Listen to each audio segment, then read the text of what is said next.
Chapter 1073. Thus, the two beggars stayed on the main street in an ostentatious manner.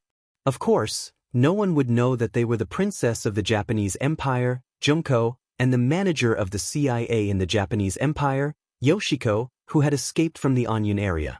Under the secret protection of the CIA operatives, the two of them walked out of the Onion area and came to the neighboring Zhongda city. They came to a place that had been prepared for a long time. But what was unexpected was that because the Five-Star Army only took 13 days to conquer the entire West Sea Road, it caused the Japanese army in other areas to be nervous. They increased the intensity of their patrols, and for any foreigners who suddenly appeared for any reason, they would strictly investigate them, fearing that they were spies sent by the Five-Star Army. Because of this, the previous safe place could no longer be used. And in order to not attract attention and not have any accidents during the investigation, Yoshiko suggested that they disguise themselves as beggars to avoid all the dangers. After all, Junko was a princess of a country. Even when she was in the capital of Baiming, no one wronged her. But now in her own country, she had to disguise herself as a beggar that everyone avoided, so she had some complaints. But Yoshiko said, if you want to take revenge and successfully see the sixth young master, you can only do this. Otherwise, you will be taken away and become one of the threats to the sixth young master. At that time, not only would it be difficult to take revenge, but her life would also be in danger. After weighing the pros and cons, Junko agreed. Now, she stretched out her small hands and squatted on the street with Yoshiko. The two squatted together, paying attention to the pedestrians on the street. When they found that no one was staring at them, Junko whispered, "We have been begging here for 10 days. When will it end? Will Sensei really send someone to pick us up? Why do I feel that I am getting more and more used to my current role?" Hearing Junko's complaint, Yoshiko's expression didn't change. Instead, she explained very patiently, "Don't worry, the news has already been spread. The sixth young master will definitely not ignore it. Maybe it won't be long before the people who will save us appear. All we have to do now is wait patiently." Tomiko didn't want to dress up as a beggar, but she had no choice. There were only 6 CIA operatives around them. Once they were discovered, they would be in a very dangerous situation. They had no choice but to do so. However, Tomiko was willing to accept all of this. She had already found out through some channels that the sixth young master was very good to Tomiko. Although it was said to be a teacher-student relationship, it was naturally different from an ordinary teacher-student relationship. This could be seen from the fact that the sixth young master had led troops to appear when the civil strife in Neon had not ended yet. Tomiko also heard that the sixth young master seemed to have a good impression of this foreign princess. What's more, some people said that the sixth young master once had the idea of marrying Tomiko. If all of this was true, then wouldn't her future be infinitely bright since she and Junko had gone through thick and thin together? Because of this, Tomiko was very patient with Junko. Even if they both became beggars, she didn't show the slightest resentment or dissatisfaction. Listening to Tomiko's answer, she thought that even an outsider could accompany her. What else could she be dissatisfied with? What else could she complain about? At that moment, she stretched out her dirty little hand again, as if she was going to order a meal. Time passed day by day. 2 days later, the two women were walking on the streets of Zhongda City, looking for a place to hide today. Suddenly, an accident happened. A gust of wind suddenly blew. Caught off guard, the two women were blown by the wind. Their clothes were blown by the wind, and the broken hat on their head was blown away, revealing their beautiful black hair. At this time, a group of 30 Japanese Empire patrols passed by and saw this scene. After the wind passed, the two women were surrounded. "Who are you?" the leader of the Japanese Empire squad asked in Japanese. "We are refugees. Because we encountered bandits, our families were all killed. We sisters have no choice but to live on the streets." Facing the approaching patrols of the Japanese Empire, Tomiko stood up. From the initial panic to calmness, it only took her a breath or two. There shouldn't be any problem with this answer. The only problem was that they were two women, and their figures were quite good. Although their faces were covered with ashes, and it was impossible to see their faces, they were young and had a good figure. Didn't they see that the patrols of the Japanese Empire had evil smiles on their faces? Oh my, it's actually 2 women. And bring them back to the barracks and investigate their origins. The patrol leader said with a lewd look. His eyes had already looked up and down at Tomiko and Tomiko several times. Obviously, bringing them back for investigation was fake, and it was likely that they were doing something improper. Not only did the 2 women understand this, but even the people of the Japanese Empire who were watching on the streets understood this. It was just that on one side were 30 well-trained soldiers of the Japanese Empire, and on the other side were 2 women who they didn't know at all. Who would stand up for them? The people seemed to know what was going to happen next. One by one, they turned around and left. They were afraid that if they stayed any longer, they would be implicated and taken away. This made the soldiers of the Japanese Empire even more daring. In broad daylight, they surrounded them and were ready to take action. Tomiko was already trembling with nervousness. It was true that she was the princess of the nation. Even if the royal family was in decline, she was still a princess. No one would do anything to her so blatantly. It was the first time she had encountered such a situation. What should she do? What should she do? She also didn't know what to do. She could only tightly grab Tomiko's arm and curl her body into a ball. Tomiko's situation wasn't much better. She was assigned to work in the Japanese Empire after professional training. She was already prepared to encounter danger and even sacrifice her life. But the problem was that she wasn't the only one in danger. The princess was next to her. If it were her, she might have pretended to be obedient. In order to survive, she didn't mind accompanying these stinky men. As a female intelligence agent, she was already mentally prepared for this kind of thing. Something could happen to her, but Tomiko couldn't. She was the person who the 6th young master wanted. If something happened to her, how was she going to explain it to her superiors? How was the entire CIA going to explain it to the 6th young master? She couldn't avoid it, and she couldn't avoid it. Tomiko made up her mind. She bit her lip and suddenly raised her right leg to kick the patrol captain who was closest to her. To be able to enter the CIA, even a woman had to go through some military training to ensure that she had the ability to protect herself in a critical moment. Tomiko made her move. She kicked the opponent's crotch. The opponent gritted his teeth and sucked in a cold breath. His face was very ugly. It was obvious how serious the consequences were. For a moment, the other patrol soldiers were frozen in place. Obviously, they didn't expect that the 2 weak women would dare to fight back when surrounded by fierce soldiers.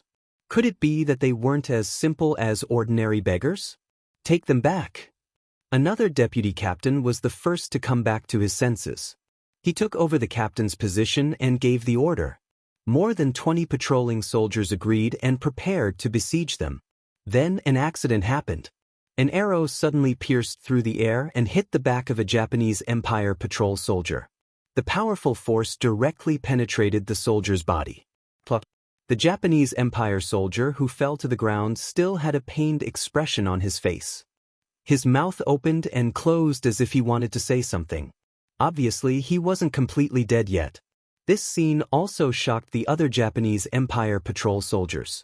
They pulled out their swords and stood back to back, guarding against any danger that might appear at any time and the arrows that might come out of nowhere. This situation lasted for 7 or 8 breaths of time. When they didn't see any more people or danger, the captain who had been kicked in the crotch had almost recovered. At least, he was able to speak. Take these 2 people back. If they resist, I don't care if they live or die. One soldier had already died. The captain was really angry and made up his mind. The 2 Japanese Empire patrol soldiers who received the order came forward. They wanted to reach out and grab Tomiko and Tomiko. At this moment, the arrows that had disappeared earlier appeared again. However, because they were prepared, not only did they not hit anyone, but they also exposed their position. They were discovered by the Japanese Empire soldiers who were watching their surroundings. Then, they swarmed forward to capture them. There were only 6 CIA operatives around Tomiko. They were only responsible for providing cover. They weren't the best at fighting. With 6 people against 30 people, they were obviously outnumbered. In a short period of time, the 6 people who showed their heads were surrounded. One of them had already been cut down and died after being stabbed several times. The situation was very dangerous. There was no way these 6 people could protect themselves. Tomiko anxiously turned around and looked at Tomiko. It seemed as if she was asking for something. Tomiko understood. Tomiko wanted her to reveal her identity. However, she didn't think this would work. Her identity might be useful against people with status.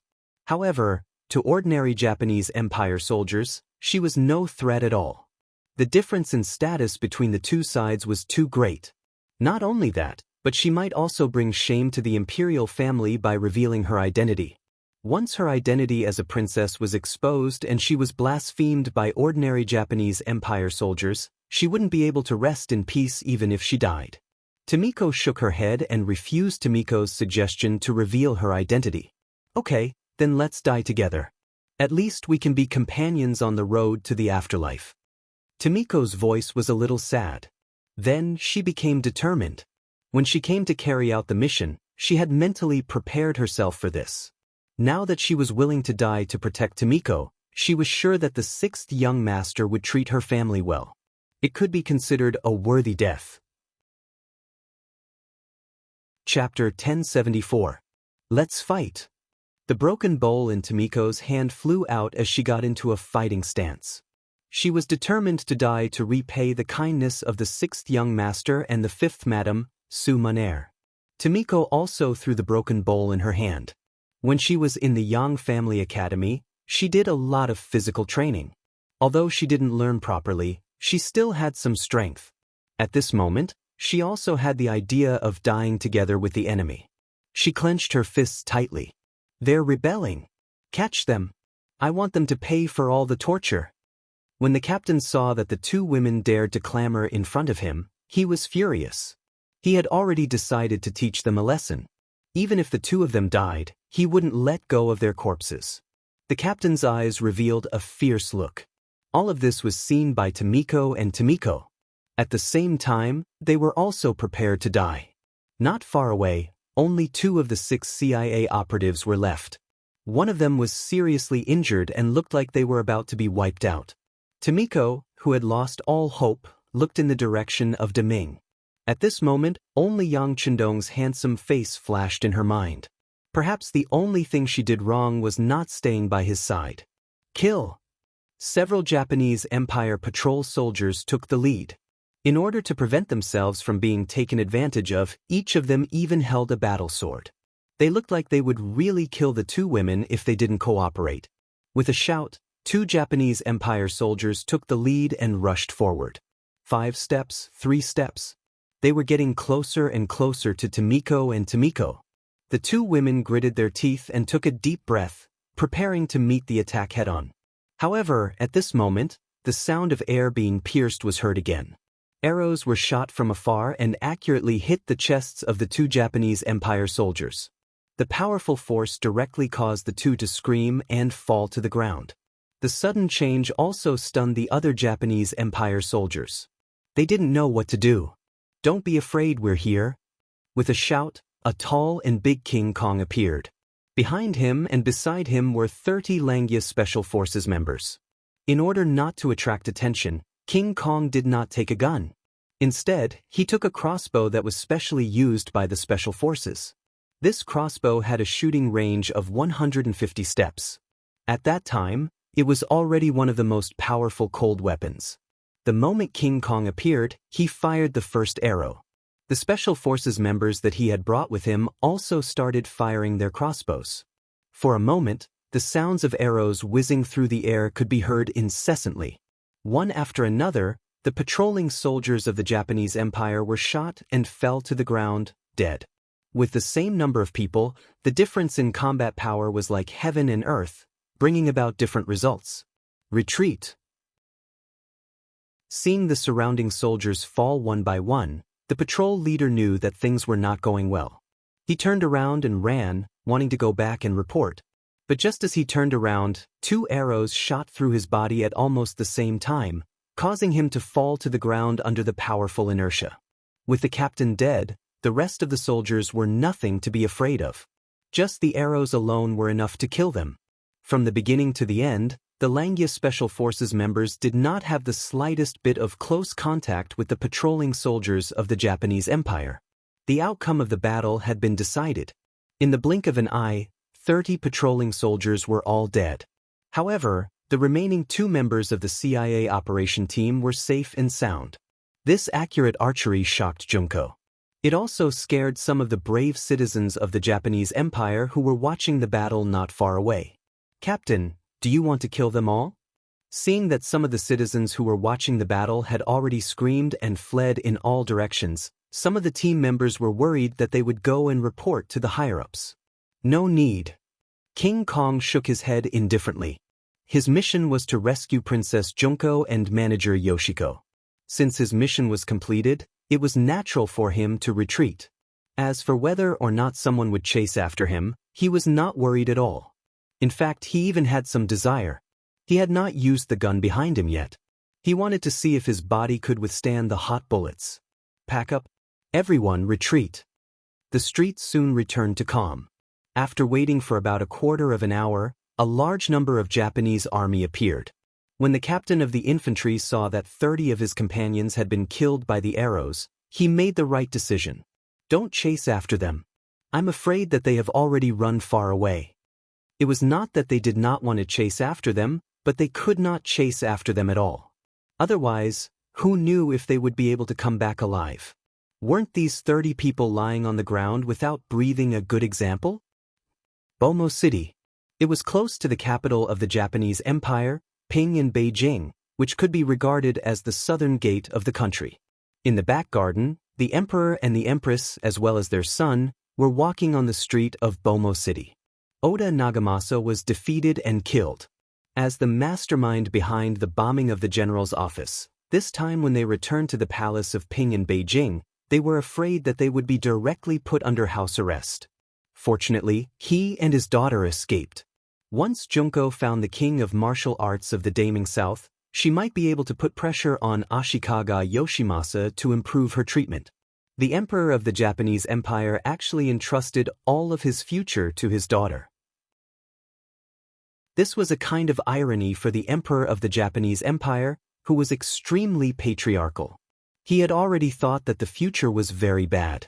Even if it was his daughter, he just thought about it, and did not have much hope. But he did not know that the reality was more cruel than he thought. A disaster was imminent. Empress Tengira was very beautiful.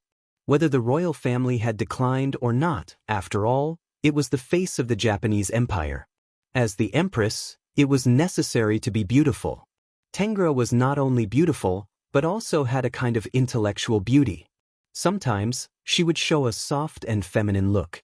Because of this, her beauty was coveted by many men. It was just that in the palace, there were so many people protecting her that no one had the courage to do anything to her. But now, it was different. On the way to the palace, the protection was a little lax. Especially Yuki Kiyomasa, who was in charge of escorting the empress, drank a lot of sake that night. Although the alcohol content of that thing was very low, in the eyes of Huaxia people, it was not considered wine at all. But the most important thing was that Yuki Kiyomasa, who was a little confused, just happened to come to the room where Tengira was being held. Most of the houses in the Japanese Empire were made of paper. If one wanted to see what was inside, one only needed to gently poke at the window, and everything would be clear at a glance. And when he looked, he just happened to see Tengira, who had just taken a bath and was wearing clothes. Although the time was a little late, sometimes the more hazy the feeling, the more it would arouse people's infinite imagination and even lead to crimes. Just as Yuki Kiyomasa's mind was in a confused state, after looking, he didn't know where he got the strength to push the door open and enter. The door opened from the outside, and Tengira, who was only half-dressed, turned around in a panic. She saw Yuki Kiyomasa, whose eyes were red and had a lewd smile on his face, striding towards her. "What are you doing? Someone, come quickly." Out of a woman's intuition, Tengira knew what was going to happen next and couldn't help but shout in panic. Unfortunately, this was not the palace, and there were maids everywhere. This was only a temporary resting place, and all the maids who had followed her out before had all run away. Otherwise, there wouldn't be no one waiting outside the door when the empress was taking a bath. With her shouting, naturally, no maids or servants came to protect the empress. Unfortunately, Prince Ren, who was only 15 years old, came out to relieve himself and heard it. Although Prince Ren was indeed one of the most tragic emperors in the history of the Japanese Empire, he didn't lose his courage when he was young. After hearing his mother's shout, he hurriedly ran over and saw Yuki Kiyomasa hugging his mother and biting her. No matter what, he was still a prince, the future emperor, and the one who was being bullied was his own mother. How could Prince Ren let it go? After shouting, he rushed over and wanted to kick Yuki Kiyomasa, who was already somewhat unconscious, away. Since young, Prince Ren didn't train much and didn't do any physical work, so he didn't have much strength. The tearing didn't injure Yuki Kiyomasa and only tore off a piece of his clothes. Tengra took this opportunity to scratch his face, causing blood to flow out. The alcohol, the stimulation of blood, and the restless feeling in his body caused Yuki Kiyomasa to temporarily lose his mind. Someone actually wanted to disturb him. In a fit of anger, he unsheathed the saber at his waist and abruptly slashed behind him. The poor and unprepared Prince Ren was slashed in the neck, and blood splattered everywhere. With a pair of eyes wide open in disbelief, Prince Ren fell to the ground with a plop. After a few tremors, he stopped breathing. His life ended like this, and he didn't have to live the rest of his life like a coward. He didn't know if it was a good or bad thing for him. After killing someone, Yuki Kiyomasa's mind became much clearer. Especially when he saw that the person he killed was the successor of the emperor, Prince Ren. He finally knew how big of a mistake he had made, and his whole body trembled. Her son died in front of her, and as a mother, Tengra went crazy on the spot. She pounced on Yuki Kiyomasa, wanting to avenge her son. She wanted to kill the murderer who destroyed her hope and life. Several scratches appeared on his face.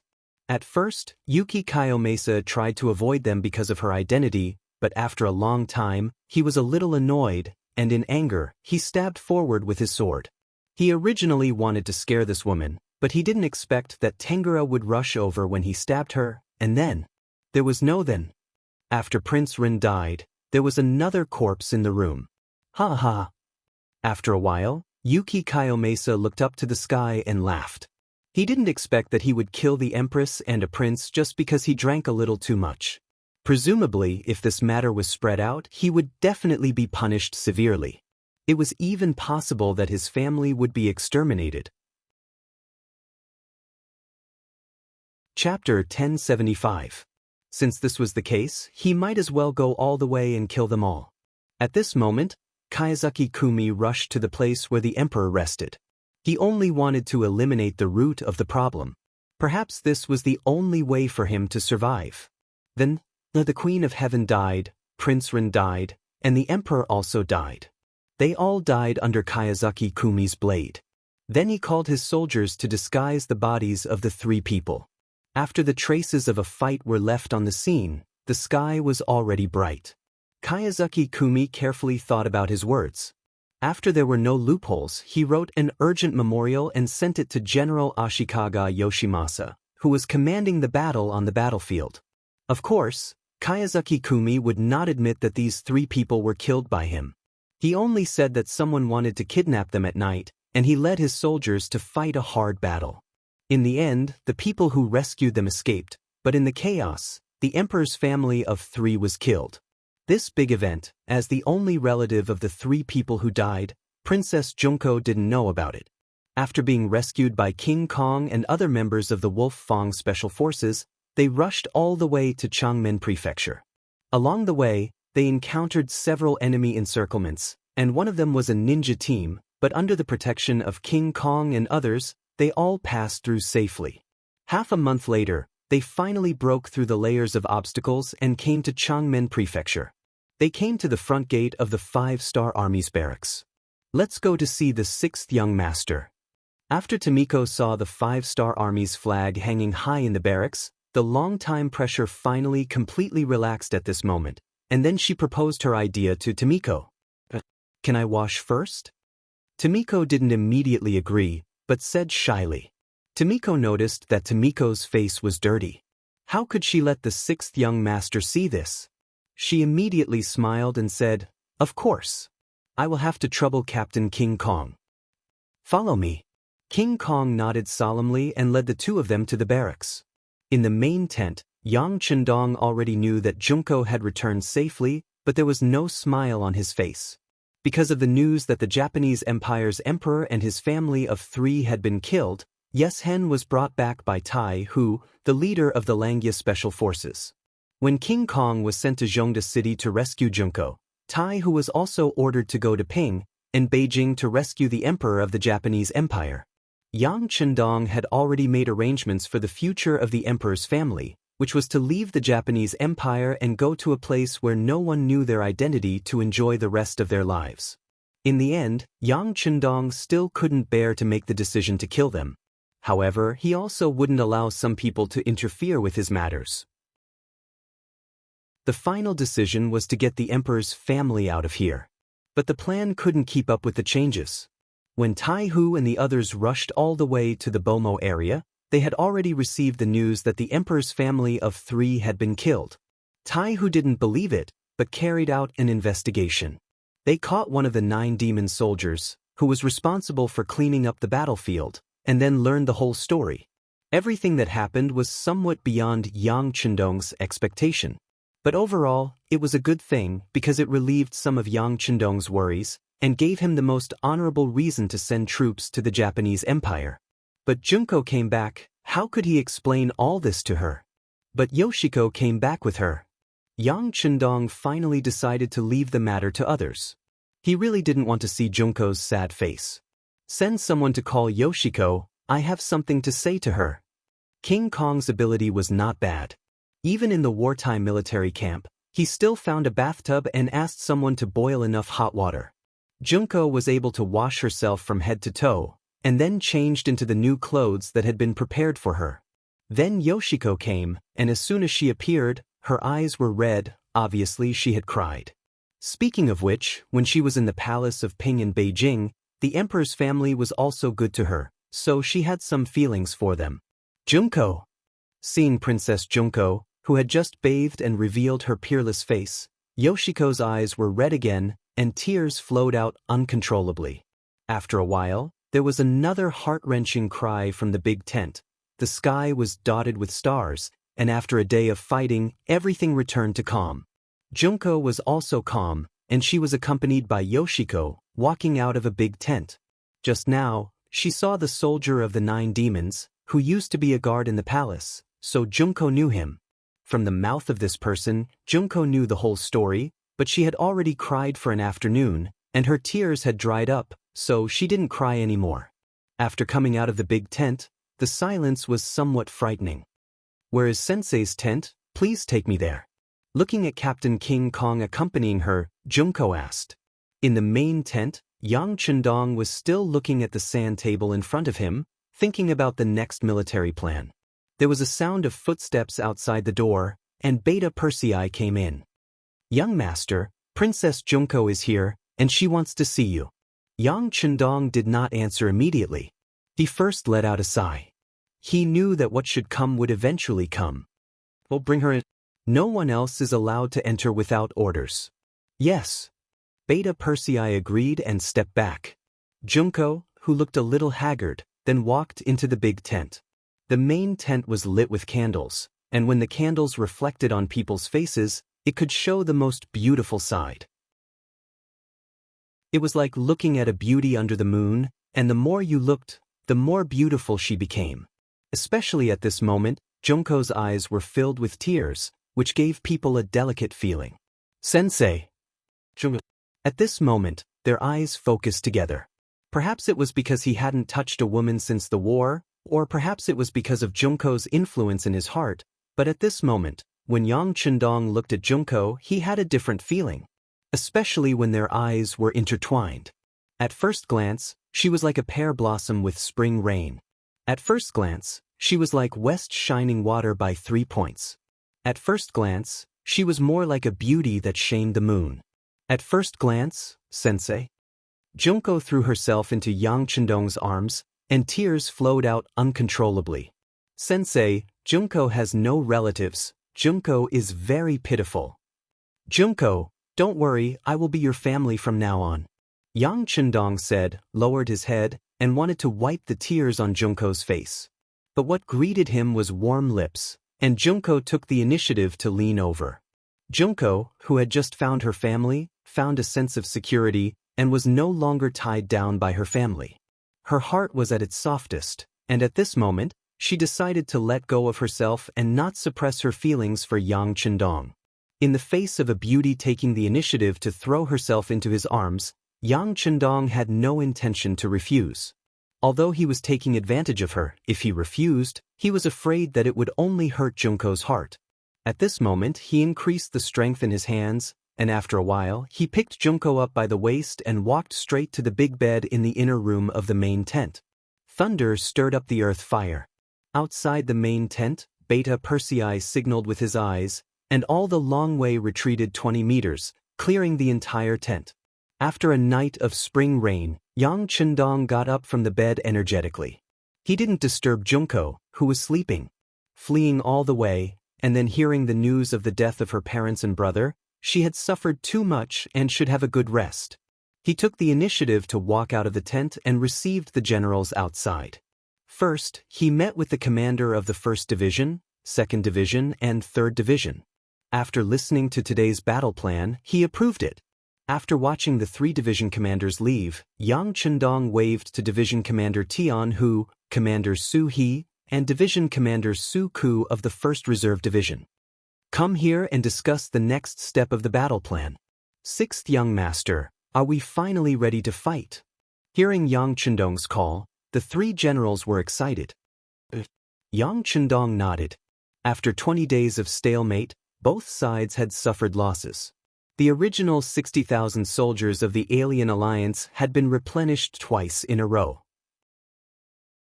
If one counted carefully, nearly 20,000 people died in the battle, and countless people were injured. Of course, the Japanese Empire on the other side was not much better, and their losses would only be greater. But even so, Yang Chendong didn't intend to send out the elite force. First, he still needed to continue to confuse the other side and make them underestimate the enemy. Second, this time, they didn't have a proper reason to send out the troops. The intelligence agency at the front sent news that the Japanese Empire's people were very resistant to the appearance of the 5-star army. So, there were a lot of young people from the Japanese Empire who had signed up to join the army. Ashikaga Yoshimasa also took the opportunity to recruit more soldiers. If this continued, unless they used firearms and razed the entire island to the ground, it would be extremely difficult to occupy this place. Now, Junko had come. She was the princess of the Japanese Empire and the only remaining member of the Japanese Empire's royal family. Her appearance could naturally mean a lot of things. It could also help the 5-star army turn from an invading army into a righteous army. Once there was enough righteousness to support it, it would naturally be time to launch an all-out counterattack. Yang Chendong called a commander and 2 division commanders to talk about the next war plan.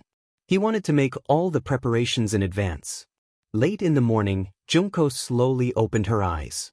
Separated by the main tent, there was no dazzling sunlight in the room, making people feel very comfortable. As soon as Junko opened her eyes, Tomiko appeared in front of her. Not only her, but there were also 6 maids standing on the side. These were the maids who came to serve Junko. From this moment on, Junko had officially become Yang Chendong's woman. If she wanted, she could quickly become the 8th wife. Chapter 1076. Princess, you're awake. Tomiko looked at Junko, who still had doubts in her eyes, and smiled gently. Then, she began to order people to help Junko dress up. During this process, Tomiko told Junko that Yang Chendong wanted to take her as a concubine. As a princess of the Japanese Empire, marrying someone as a concubine was a disgrace to her status. However, looking at Yang Xie's current power, Junko was the one who benefited. Especially now that the Japanese Empire's royal family had already declined, this was a great blessing for Junko. Despite knowing this, Junko still didn't agree immediately. Instead, she said that she wanted to see Yang Chendong first before making a decision. Not long after, everyone else in the main tent went out. Yang Chendong was also invited back to meet Junko in the main tent. After a night, there seemed to be a gap between the two. Junko didn't take the initiative to throw herself into his arms. Instead, she stared at Yang Chendong with a thoughtful look. In response, Yang Chendong sat down leisurely. He took a sip of the tea in front of him and let Junko look at him from head to toe. After a long time, Junko finally spoke. "Sensei, why did you bring the army to the Japanese Empire this time?" "To save you." Yang Chendong answered in a very capable manner without the slightest hesitation. Obviously, he already knew what Junko wanted to ask. This answer made Junko feel a little touched. However, thinking of her own doubts, she didn't express anything. Instead, she continued to ask, "Sensei, now that my father, mother, and brother are all dead, the internal strife in the Japanese Empire is about to be quelled. If I ask you to withdraw the army now, will you do so?" Yang Chendong still said without any hesitation. His answer was so straightforward that it made Junko feel like she couldn't believe it. Although this was indeed what she wanted to hear, she still suppressed her joy and said, "All right then, teacher, please give the order to retreat." Yang Chendong stood up and strode out of the tent. From the moment he came in to the moment he left, he had only said 4 words, but it had already broken through all the defenses in Junko's heart. At this moment, she finally stopped being reserved and took the initiative to run behind Yang Chendong and hugged him. "Teacher, everything is just Junko's test. Please don't blame me and don't withdraw the army." Yang Chendong pretended to be confused, but in his heart he already had a card up his sleeve. He turned around, looked at Junko and said, "If the 5-star army doesn't retreat with our strength, it won't be long before the Japanese Empire becomes one of Yang Xie's subordinate provinces. Don't you understand this logic?" "I understand." "Then why are you still?" Yang Chendong pretended to be confused and said, "Junko also understands that the Japanese Empire has nothing to do with me anymore. It abandoned us first, abandoned the entire royal family. In order to prove their mistake, the Japanese Empire must be destroyed. This is the price they have to pay for killing my parents and brother. Teacher, you will definitely help you get revenge, right?" Junko looked at Yang Chendong with a hopeful face, waiting for his answer. Unexpectedly, Yang Chendong shook his head decisively. "This time, we mobilized the army for your safety. Now that you are fine, the 5-star army has to retreat. We are not an invader, we are the army of justice. Before this, the Japanese Empire didn't provoke us, so..."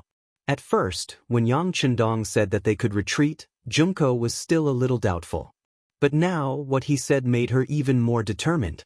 She finally knew that the 5-star army didn't have any intention of attacking the Japanese Empire. They really only wanted to save her. At this moment, Junko's heart was moved. At the same time, she was even more determined to avenge her parents. She even wanted to slap all the people in power in the Japanese Empire and let them know the consequences of abandoning the royal family. In order to let Yang Chendong do something, Junko took the initiative and said, "I am willing to be your 8th wife. If someone bullied your wife's family, and cruelly killed them, can you avenge her?" Junko looked at Yang Chendong, who was still hesitating.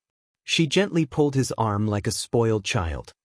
"This is something that should be done," Yang Chendong said with a helpless look. After saying this, Yang Chendong felt a little guilty. He also knew that this matter couldn't be hidden from the smart Junko for long. He was afraid that she had already noticed something, but presumably no one would ever mention this topic again. "Thank you, Sensei. Then please send the troops. When the time comes, I will denounce Ashikaga Yoshimasa in the name of the royal family's princess. I will let the people of the Japanese Empire know who harmed the royal family, who started the civil war, and who wants to overthrow the Japanese Empire." The more Junko said, the more determined her expression became. Just from this point alone, she had already made up her mind. Seeing another country send troops to destroy her own country, and it was because of her own request, no one would be in a good mood. But Junko didn't feel any unhappiness at this moment. On the contrary, her heart was filled with hatred, and she longed for the happiness that victory would bring her. Since this country had abandoned his imperial father and imperial mother, then let it perish. Okay, I promise you. Yang Chendong was waiting for this result to appear. It seemed that she was just a woman. She couldn't mount a horse to wield a sword, nor could she kill the enemy. But she was the princess of the Japanese Empire, the last remaining member of the Japanese Empire's royal family. The situation was completely different. With Junko's support, Yang Chendong had a righteous cause, and he had a good reason to send troops. What's more, the original Japanese Empire wasn't united. The Supreme General Ashikaga Yoshimasa seemed to have a monopoly on power, but there were still many hidden opponents. It was just that they were too scattered and couldn't form a united force. In the past, the Emperor of the Back Garden was unable to integrate this power together, but Yang Chendong did have such strength. Because he had the strength to compete with Ashikaga Yoshimasa, and was even stronger than him. In other people's eyes, this was a big tree, a tree that was far more luxuriant than the Supreme General. Junko's heart was filled with hatred, and with Yang Chendong's support, she quickly wrote a document to announce to the world. First, she described in detail the cause of her father, mother, and brother's death. Then she pointed at Ashikaga Yoshimasa and said that this villain wanted to overthrow the power of the royal family and bring a disaster to the entire Japanese Empire. Finally, she called on all the heroes of the Japanese Empire to work together to deal with Ashikaga Yoshimasa and restore the Japanese Empire to its former glory. This document was read and approved by Yang Chendong, and it was sent out. It appeared in various cities of the Japanese Empire through the intelligence network, causing a huge response and influence. Hokuriku, one of the 7 provinces of the Japanese Empire. As one of the most important regions of the Japanese Empire, it was under the jurisdiction of General Hirai. Hirai, whose full name was Flatwell Field, was one of the more trusted and important ministers of the Backyard Emperor. When he was in the imperial court, he caused a lot of trouble for Ashikaga Yoshimasa, so much so that the latter spent a lot of effort to get rid of him. In order to achieve his goal, he even handed Hokuriku over to him. According to Ashikaga Yoshimasa's plan, once Flatwell Field left the palace and the emperor of the backyard, he could kill him at any time. Not only would he solve his worries, but he would also be able to vent his anger. However, Flatwell Field was much more powerful than he had imagined. After leaving Ping in Beijing, he disappeared. When he reappeared, he was already in Ekizen Prefecture of Hokuriku and had taken control of part of the military power there. This result made Ashikaga Yoshimasa furious. Just as he was about to send troops to deal with him, the bombing of the general's residence happened. He had no choice but to shift his attention to dealing with Oda Nagamasa and the imperial family. Taking advantage of this opportunity, Flatwell Field went all out and integrated the power of the entire Hokuriku. He was ready to cooperate with Oda Nagamasa and help the imperial family regain all their power. However, everything changed a little too quickly. Flatwell Field had just finished the integration work when news of Oda Nagamasa's defeat and the death of the imperial family came from the front lines. When he first heard the news, Flatwell Field couldn't believe it.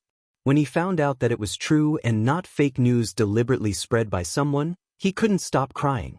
He found that he suddenly had no goal, no target or object to be loyal to.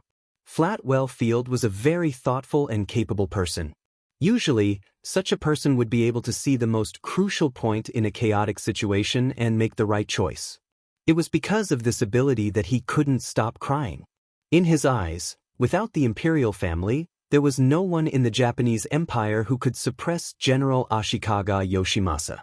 Because he was a smart person and could see this, he felt that there was no hope ahead. He could even see that after eliminating the imperial family, Ashikaga Yoshimasa's next target would be him. Without the support of the imperial family, Flatwell Field knew that there was no way he could reach the heights of the general with his own ability. Even if he couldn't win, the only way left was to escape.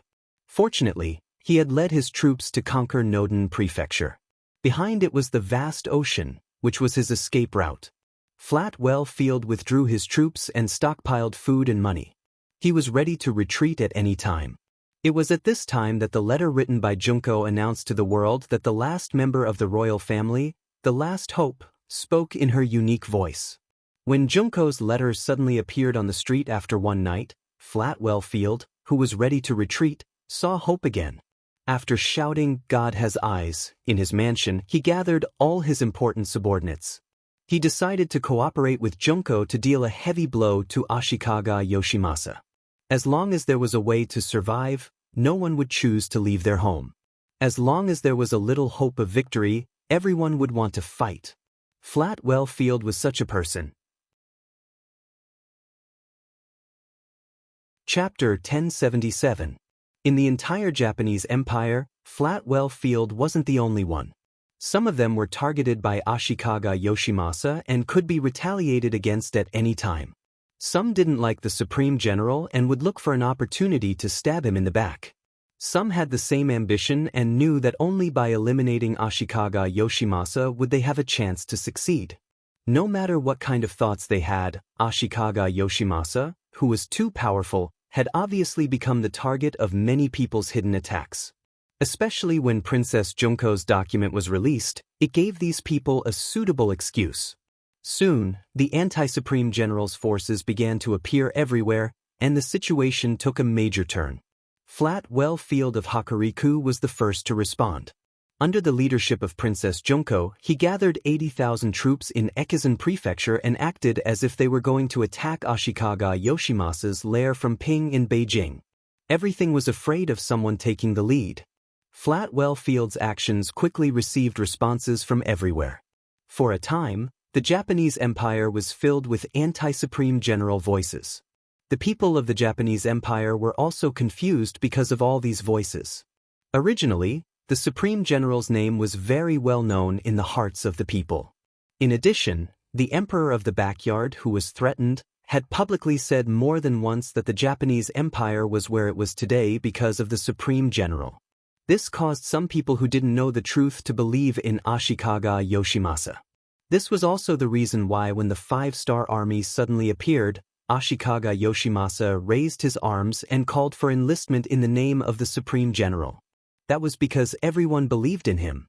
But now, with the uproar in various places, especially those who were unfavorable to Ashikaga Yoshimasa, most of the people began to wait and see. What? The 100,000 new soldiers that Takeda prepared aren't coming? Ashikaga Yoshimasa angrily looked at General Maori Masanori, who was reporting the situation to him, in the temporary residence of Yasunori District. The Maori regularization, who was not tall and had small eyes, was being reprimanded with his head lowered. He knew that he would be scolded this time, but he still came. Since some things had changed, he had to report it to the general in advance so that he could make countermeasures. Yes, General. It's not just the 100,000 new soldiers from Donghai Province who are not coming. The new armies from other regions are also facing some problems. Baka. Ashikaga Yoshimasa cursed angrily and slammed his palm on the desk in front of him. His eyes were burning with anger. Of course, he knew why such a problem had occurred. It was all because of the document Princess Junko had announced to the world. To be honest, he didn't think much of this woman at first. Even when Kiyoshi reported that someone wanted to save the emperor and was killed by him, he wasn't angry. Instead, he was a little happy. For a long time, the royal family had been a huge dark cloud over his head. Although he tried his best to weaken the influence and sense of existence of the other party, it had to be said that more people still recognized the royal family. Many forces that opposed him often used the royal family's name to suppress him. Finally, they were all dead. Although from the information he received, it was very likely that it was done by his subordinate Kiyoshi in private. This matter was not directed by him. Wasn't this the will of the heavens? Did the heavens want the royal family to die? Did the heavens want to give him, the general, a chance to rise? Without the existence of the royal family, Ashikaga Yoshimasa was ready to ascend the throne. As for whether there would be opposition forces, so what? He would fight and win them over. He often used such methods, and the reason why he was able to reach his current position was because of this set of methods that had made a miraculous contribution. He was even more convinced that any schemes, tricks, and the actions of villains were not worth mentioning in front of absolute strength. As for the sudden appearance of the 150,000 five-star army, Ashikaga Yoshimasa didn't pay much attention to them. After fighting for these days, he believed that he had grasped the strength of the other party. They were only a little stronger than the ordinary army of the Japanese Empire, but their number was still small, so there was no need to worry. Originally, the situation was good. As long as he could force the five-star army to retreat, he could withdraw and deal with the forces that opposed him. Finally, he could destroy them one by one and achieve his goal of becoming the emperor. But all of this was completely changed because of the appearance of Junko. Ashikaga Yoshimasa was just a woman. Even if she was reborn in the back garden, he wouldn't have the slightest fear. But the most amazing thing was that Junko's announcement made the five-star army and the forces in the country who opposed him have a common language and can walk together. As a result, he became a rat crossing the street, and everyone wanted to beat him up. According to the Maori regularization, the people who opposed him were gradually gathering. Once these people really gathered together, even if he was the general, it would be difficult for him to gain any advantage. It was even possible that he would be defeated and killed. Let Nishi Toshihide negotiate with the great southern martial king. We can give them some benefits. After solving the domestic problem, it won't be too late to deal with them. Ashikaga Yoshimasa was a person who stood at the top for many years, so he quickly made the right decision. Nishi Toshihide was born in an aristocratic family. He was very famous in the Japanese Empire for being eloquent. This person was not only knowledgeable, but also learned martial arts from an early age. He was one of the talents that Ashikaga Yoshimasa relied on the most. After receiving the order, he set off from Anyun Prefecture to Nagato Prefecture and sent his name to the five-star army's camp first. This person is very cunning and agile. He is good at both civil and martial arts. He is an important helper of Ashikaga Yoshimasa. After reading the name, Junko told everything she knew to her husband, Yang Chendong. After returning to China for 2 years, Junko had a more detailed understanding of the situation in the Japanese Empire. With her identity, plus the importance that the emperor attached to her, it was not difficult to know some secrets. With this feature, she became one of Yang Chendong's strategists to attack the Japanese Empire. Oh, so powerful? Yang Chendong asked with interest. Yes, King, I suggest that you kill this person. Junko's eyes were firm. Since she was with Yang Chendong, she also changed the way she addressed him. She used to call him teacher, but now she called him king. It represented a kind of maturity and progress. With this relationship, she was confident that she could take the opportunity to kill Nishi Toshihide. It could be considered as collecting a little interest for the death of her father and mother. As the saying goes, the greater the hope, the greater the disappointment. This time, Junko was destined to be disappointed, because Yang Chendong did not listen to her suggestion. Instead, he shook his head and said, "How can I break this rule and let others laugh at me?" Yang Chendong did things based on his heart. Sometimes, in order to achieve his goals, it was inevitable that he would use some underhanded means. For a person like him, the saying of not killing the messenger in a war had nothing to do with him, but he still used this as a reason to say it. This only proved that he didn't want to take Ningxi Duoxio's life yet. Since Junko's letter was announced to the world, the situation in the Japanese Empire had undergone a major change. This change was, of course, what Yang Chendong wanted to see, but it was still too far away from the final victory. What Yang Chendong wanted was not to surrender, but to destroy. What Yang Chendong wanted was not for everyone to surrender to the Japanese Empire's royal family and Princess Junko, but for them to surrender to him, to submit to the five-star army, and to submit to the Han dynasty. In order to achieve this goal, he needed to severely damage the local army of the Japanese Empire. Before the final goal was achieved, he didn't want to see any side win. What he wanted was for Ashikaga Yoshimasa to fight with the other forces, and for both sides to suffer. In order to achieve this goal, a talent like Nishi Toshihide had to display his strength. How could he let him die so easily in front of him? Junko naturally didn't know about Yang Chendong's thoughts. She thought that this was the honest side of her husband, so she immediately expressed her admiration and said, "My king, Are you really going to negotiate with them? The war has already reached this point, and they killed your parents and brother. How can we negotiate? Yang Chendong chuckled, then said to Beta Persei behind him, Go, inform them that after Nishi Toshihide enters our camp, everything will be carried out according to the first plan. Junko didn't know what the first plan was, but soon on the third day, Nishi Toshihide came to the big tent of the 5-star army. After seeing Yang Chendong and Junko, the result was quickly announced to the world. Nishi Toshihide came. Compared to the average people of the Japanese Empire, he was 1.75 meters tall, which was not short at that time. His facial features were regular, he had thick eyebrows and big eyes, and he spoke very humbly and warmly, giving people a good first impression. Please. Yang Chendong smiled and sat opposite Nishi Toshihide with Junko. Tomiko was responsible for serving the brewed tea. Tomiko, who was originally the CIA's supervisor in the Japanese Empire, has now become the person Junko trusts the most. After reporting to the CIA, the fifth Madam, Sumaner, gave her to Junko and became her personal maid. Thank you. Ning Shiduishio spoke in a somewhat awkward but still understandable Chinese. After she finished speaking, she suddenly lowered her head, fully displaying her humble side. Haha, I didn't expect Nishi Toshihide to also know Chinese. That will eliminate the language barrier. Come, try the tea of my huaxia.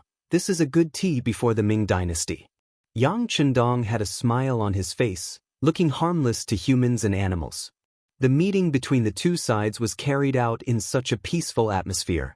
During the meeting, Nishi Toshihide observed Yang Chendong more than once. No matter how he looked at it, he couldn't connect the person who destroyed many countries and forces in the southern barbarian land of the great Ming dynasty with the young man in front of him. Chapter 1078. Although Ningshi Daxiu was familiar with some Chinese, he probably didn't know that there was an old saying in Huaxia, keep your strength hidden. There was even a less elegant saying among the people, a dog that bites doesn't bark.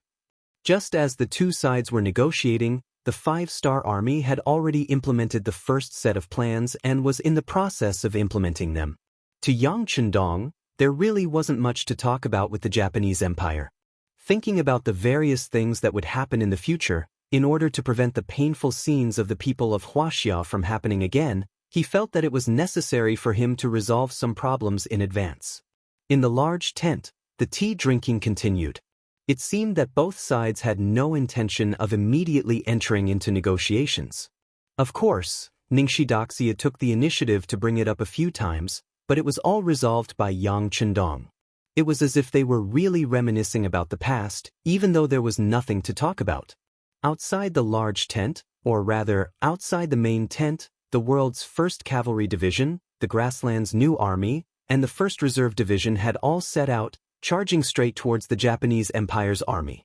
The competition between the two sides had been going on for a long time. Both sides had suffered casualties, and both sides had won and lost. This was the most realistic way to describe it. After a long period of fighting, the Japanese army had already gotten used to the 5-star army's fighting style and combat strength. Ningshi Daxiu had already gone to the 5-star army's main camp to begin negotiations. Some of the more optimistic people even thought that the war would end soon. How would the Japanese army know that the ones who had fought with them before were just some foreign allied forces that had just entered the battlefield? Their combat strength couldn't be said to be the weakest of the 5-star army, but there was still a large gap between them and the strongest. The reason why they had chosen to fight to the death with the Japanese army was to deplete the number of foreign men, and also to train the soldiers. Of course, the most important point was to show the enemy that they were weak. Now, it seemed that their goals had been achieved. Once there was an outstanding seedling in the foreign allied forces, they would quickly be selected by the 1st Reserve Division. This rhythm of selecting elite soldiers and sending inferior soldiers to their deaths caused the 3 foreign allied forces to suffer heavy losses. It also allowed the 1st Reserve Division to expand from the original 20,000 to 30,000 people. These 30,000 people were veterans who had experienced the baptism of war. They were veterans who had climbed out of piles of corpses. Their strength could be imagined. But they weren't the strongest. The 1st Cavalry Division was the trump card of the 5-star army. They were in existence was comparable to the Cold Vanguard Army, and even better in this kind of battle. The trump cards trumps army's side. As a daimyo, Tanaka had 50,000 soldiers in his hands. Under the orders of General Ashikaga Yoshimasa, he was responsible for the left wing of the 1st and 2nd lines of defense in Nagato Prefecture. He and another daimyo named Kazumi became the 2 gatekeepers, blocking the advance of the 5-star army. With the support of the general, although the 2 daimyo suffered heavy losses in the battle against the 1st, 2nd, and 3rd divisions, the soldiers were quickly recovered, and the military system was perfected, which made them very satisfied. It wasn't like he would be the one to die. This kind of hard work could still be seen by the Grand General. Once the war was over, he would definitely be rewarded for his contributions. That would be the time when he would be promoted to the position of a general. Thinking that once he became a general, he would be second only to Ashikaga Yoshimasa. No matter what Kazumi thought, Tanaka was really happy. In particular, Nishidaxu also went to the 5-star army's camp to negotiate, which was tantamount to the war coming to an end. Seeing that the overall situation was settled, his mood was even better. When people were in a good mood, they would naturally infect others. Just last night, Tanaka gathered the 2 chiefs, several county magistrates, and generals under him to drink until they were drunk. The war had been going on for more than a month, and everyone's spirits were too tense. It was time to relax. In Tanaka's eyes, since Nishidaxu was sent to negotiate and the 5-star army agreed, it at least proved that the war would not happen again in a short time and they could relax. This was a conventional way of thinking, and there was nothing wrong with it. But if people fully understood Yang Chendong's habits, they would find that this was not a person who played according to common sense at all. Often, the rules that everyone thought were the rules, he simply turned a blind eye to them. Otherwise, he wouldn't have expanded the Yangxia army to such a scale in just a few years. In the early morning, Tanaka and his generals were still sleeping in the big tent, and the tent was full of the smell of alcohol. It could be seen that they really drank a lot last night. In addition, they found some military geisha to adjust the atmosphere, and it was quite successful. Those who could drink half a caddy drank half a caddy, those who could drink half a caddy drank half a caddy, those who could drink half a caddy drank nearly 2 caddies, and they all fell to the ground. In the big tent, the sound of snoring, teeth grinding, and sleep-talking came one after another. Compared to the so-called relaxation of the Japanese army's higher-ups, the soldiers below also became a lot more relaxed because there was no leader to manage them. In the morning, the soldiers didn't get up to exercise, but sat together in groups of 3 or 5 to chat. If the leaders needed to relax, why wouldn't they? Everyone was enjoying this short period of peace during the war. There were even some soldiers who, because they were too tired from the continuous fighting, went back to sleep after waking up in the morning to check that the army was fine. This was called, subordinates follow the example of their superiors. Without anyone to manage them, the soldiers were like a mass of loose sand. They each took care of their own things, and once something happened, they would only fight for themselves. 6 miles away from the Japanese Empire's camp, the 1st Heavenly Cavalry Division was quickly gathering. On the other side, 5 miles away, the new army was also gathering, and they were all preparing for the upcoming battle. Commander, there are still half a quarter of an hour before the 6th Young Master's scheduled attack time. The 1st Regiment Commander, Tae-mu, walked to Tianhu's side and reported softly, the new army should also be ready to attack.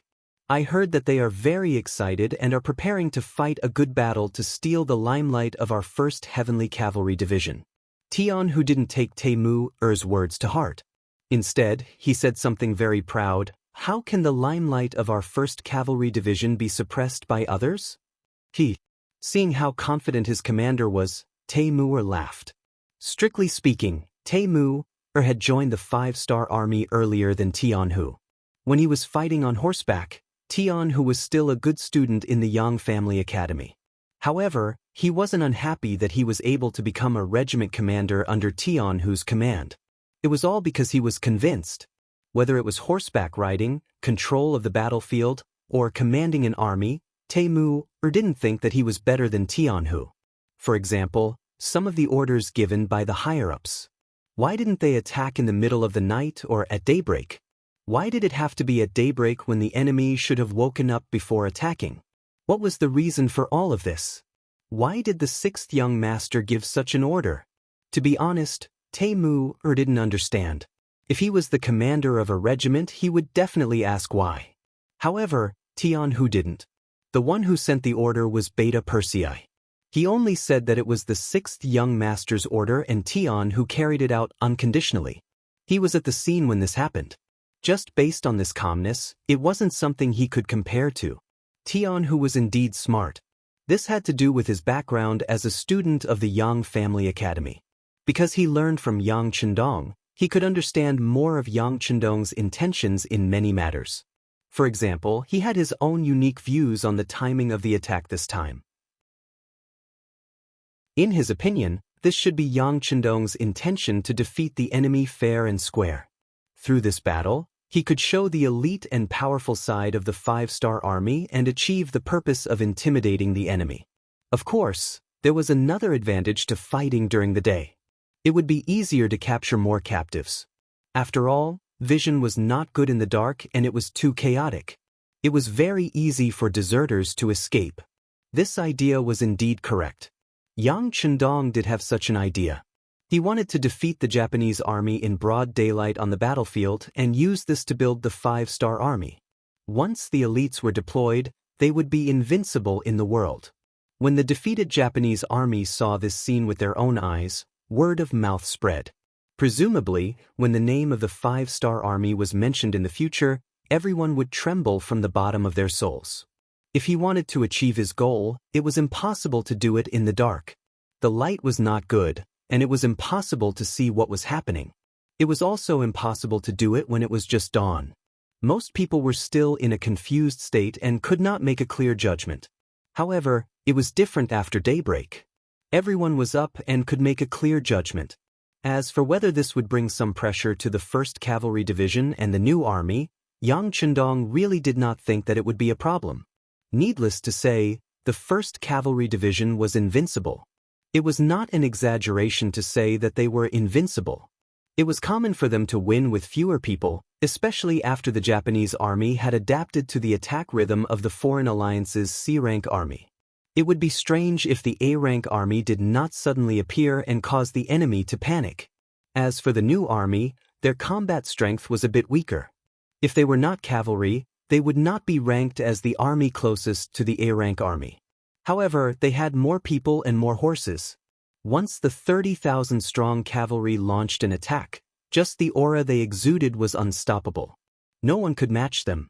Facing such a strong army, not to mention that it was the time for peace talks, the Japanese army would not be prepared.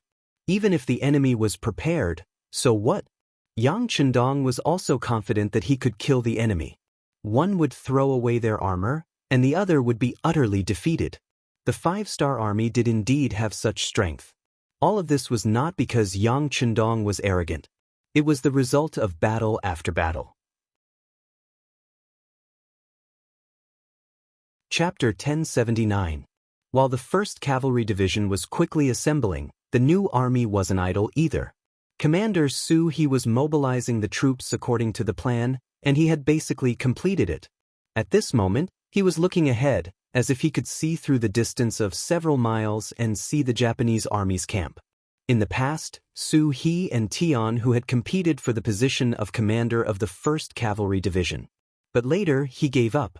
Of course, at that time, the commander of the new army, Tiger's Mane, and the deputy commander were eager to let go of his talent.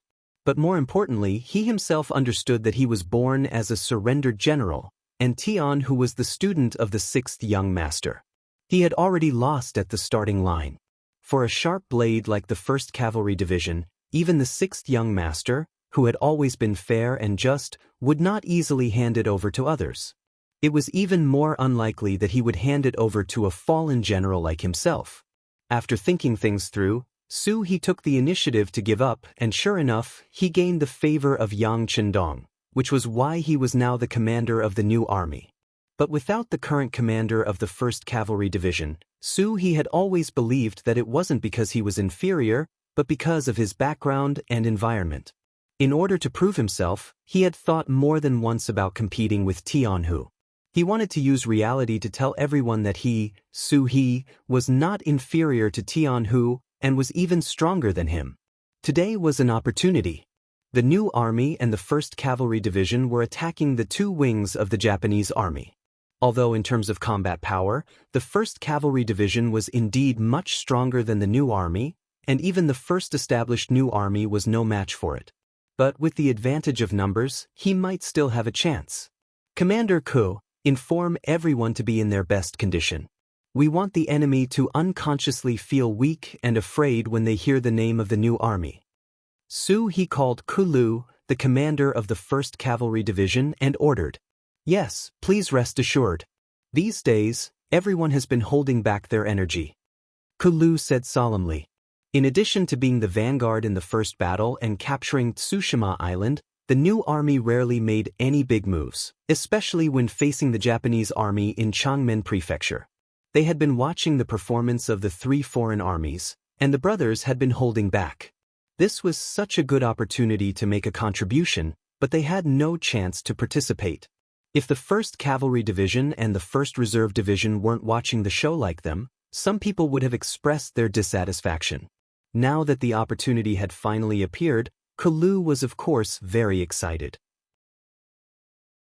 It was said that a soldier who didn't want to be a general wasn't a good soldier, and the position of a division commander wasn't the end of Kulu's pursuit. He wanted to lead an army alone one day, or even more people to kill in all directions. Whether it was the 1st Cavalry Division or the new army, they were all ready to attack with all their strength. On the contrary, the 1st Reserve Division, who was in the middle of the attack, wasn't so excited. There was only one reason: they were infantry, and their speed couldn't catch up with the cavalry. The commander of the 1st Reserve Division, Tsukuda, had also fought his way up through the flames of war. He was a fierce general with both courage and wisdom. Yang Chendong had taken a liking to him and promoted him to the position of commander of the 1st Reserve Division, becoming another dazzling new star in the military. Tsukuda was naturally very excited about Yang Chendong's favor. When he learned that he could come to the battlefield of the Japanese Empire, he wanted to perform well and make a great contribution to prove that the 6th young master didn't misjudge him. But today, Tsukuda wasn't in a good mood. He actually had to go out with the 1st Cavalry Division and the new army to kill the enemy. Without the help of war horses, how could 2 legs outrun 4 legs? Pass down the order, don't rush too fast, tell everyone to save their strength. Tsukuda calmed down and said with a slightly disappointed tone, "Commander, why? Is it because there are cavalry troops on both sides of us?" The commander of the 1st Cavalry Division, Kong Biao, was puzzled. He was also a general who fought on the battlefield, and could be said to have killed countless people. People like him often had a very obvious characteristic, and that was that he didn't know what death was. Seeing that Kong Biao was asking him why, Tsukuda said in a bad mood, "Yes, it's because they are cavalry, and we can't keep up with them. Okay, you go and pass down the order, tell the brothers that this time, we will focus on capturing captives." Tsukuda, who had a strategy, had already decided on a position for himself. Since his speed wasn't as fast as his allies, then he might as well capture captives. This was also a great merit. In this way, the left, middle, and right sides were all ready to attack. When the hands on the watches on the 3 commanders' wrists pointed at the time of attack, the 5-star army moved madly, and the earth shook, and the attack began. The cavalry troops on the left and right sides were the first to rush out. Looking from afar, they looked like a torrent that was rapidly approaching from afar. From afar, they covered the sky and covered the sun, bringing up billowing smoke and dust behind them. When looked at from afar, they were like arrows that had left the bow as they dashed over, and they carried an indomitable spirit and courage.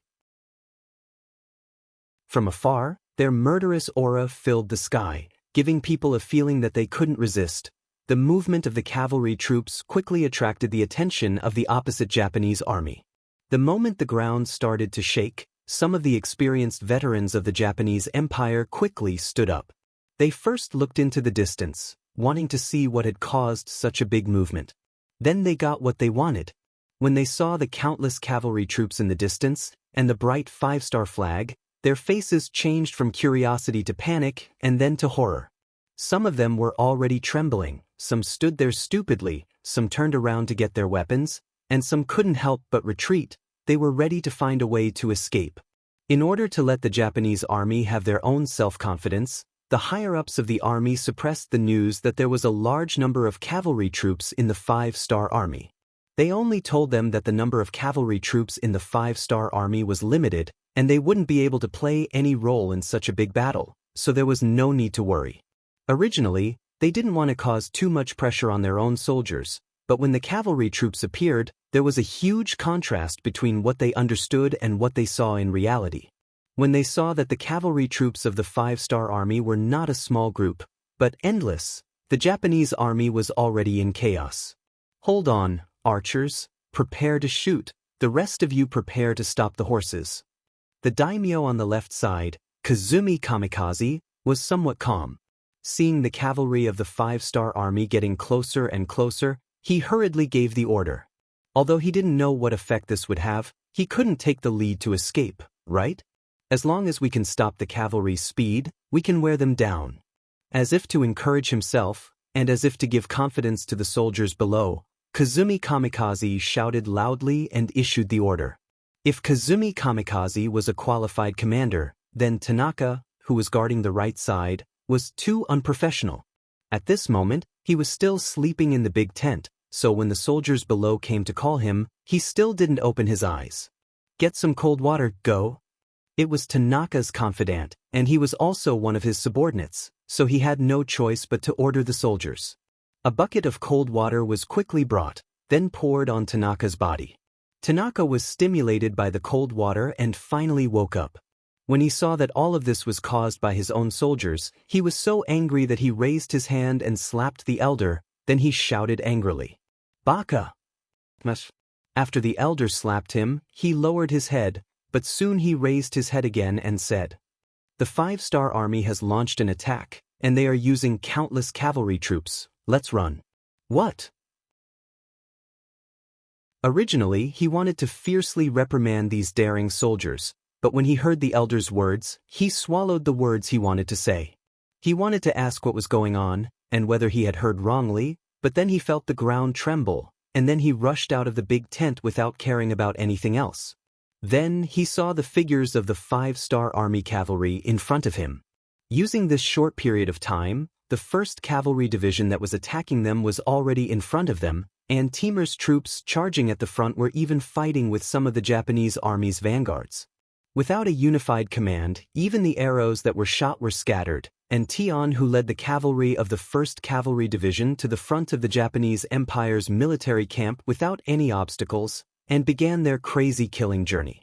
As everyone knew, the strongest cavalry in the world was the Mongolian elite cavalry, and their most glorious period was under the leadership of Genghis Khan, when they conquered the world.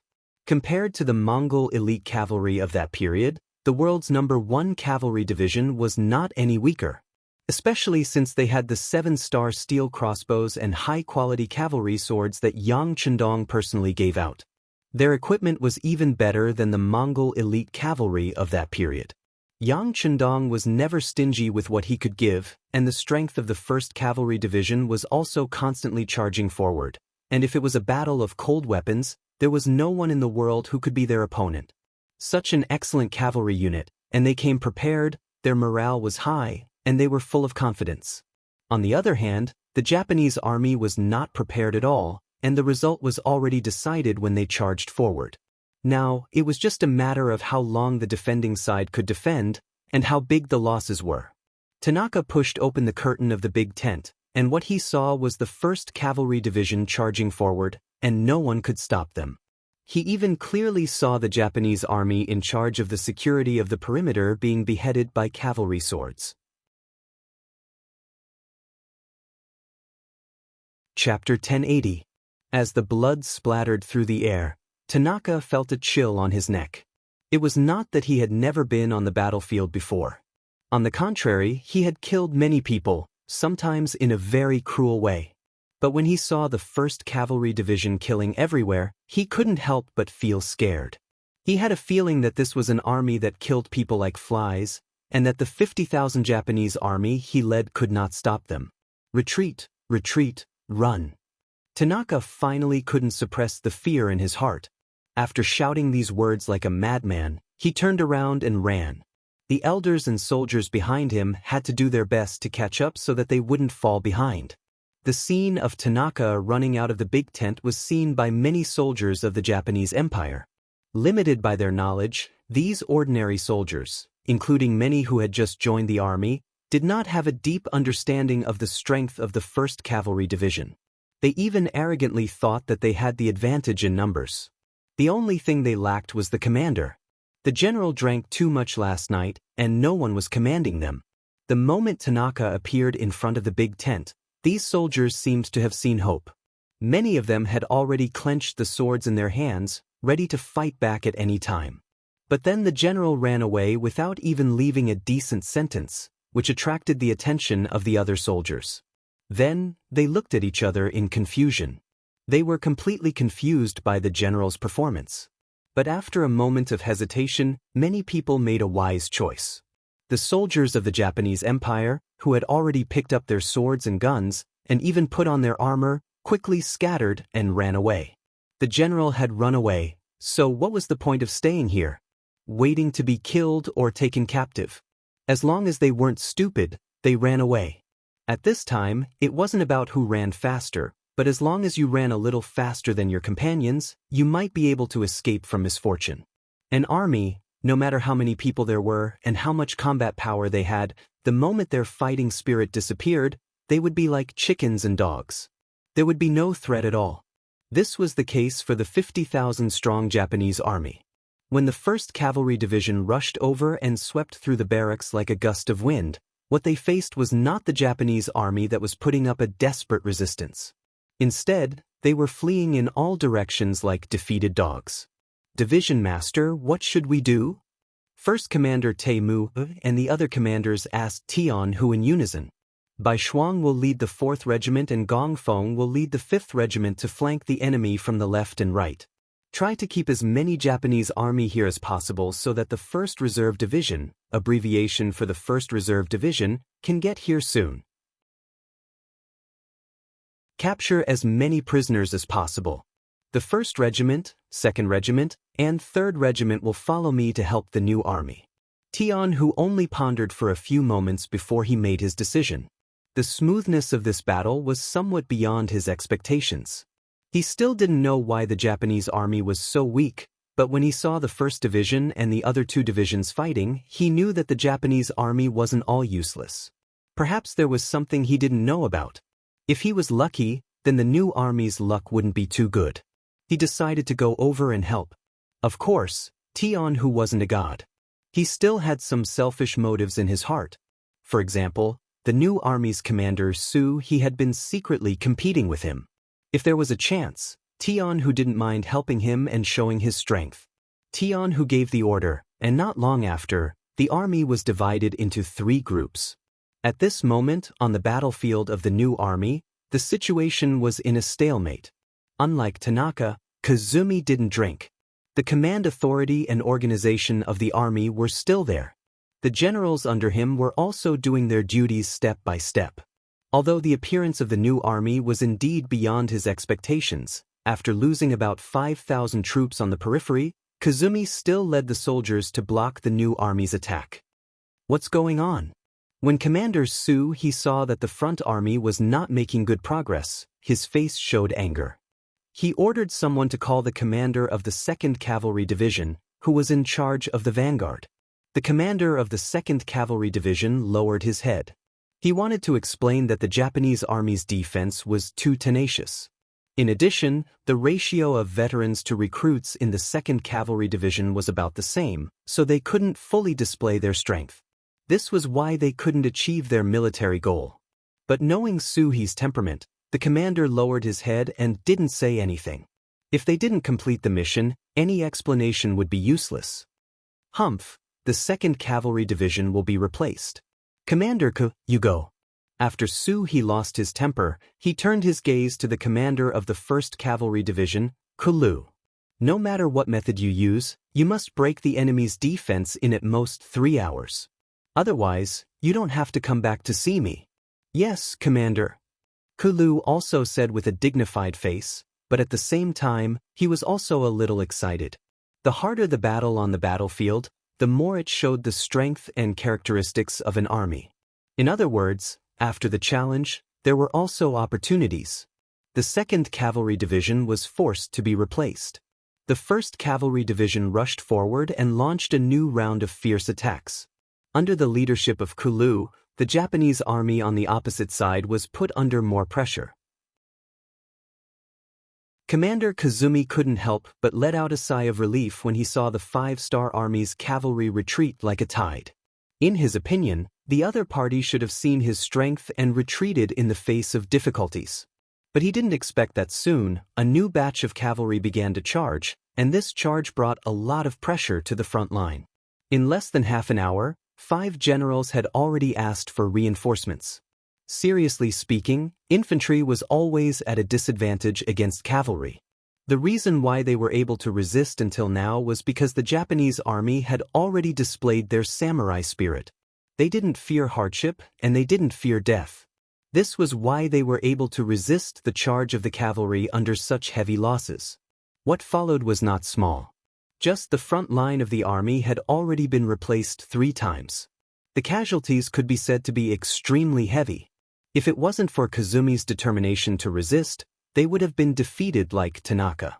When the 6th general sent someone to ask for reinforcements, Kazumi's face was already very ugly.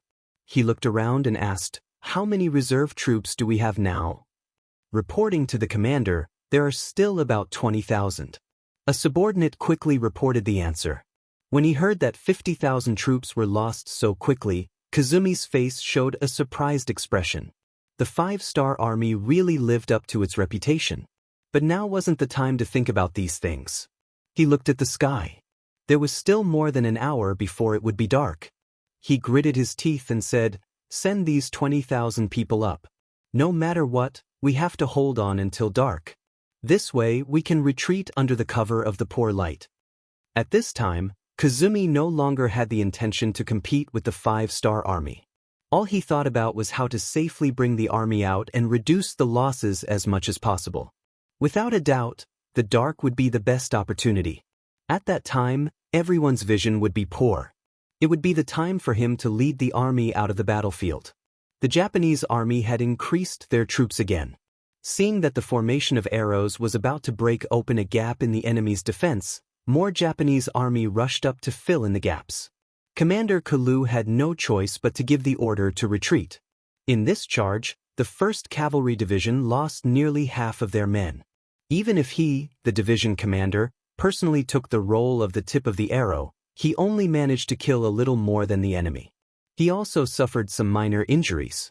The Japanese army had increased their troops again. Commander He saw this.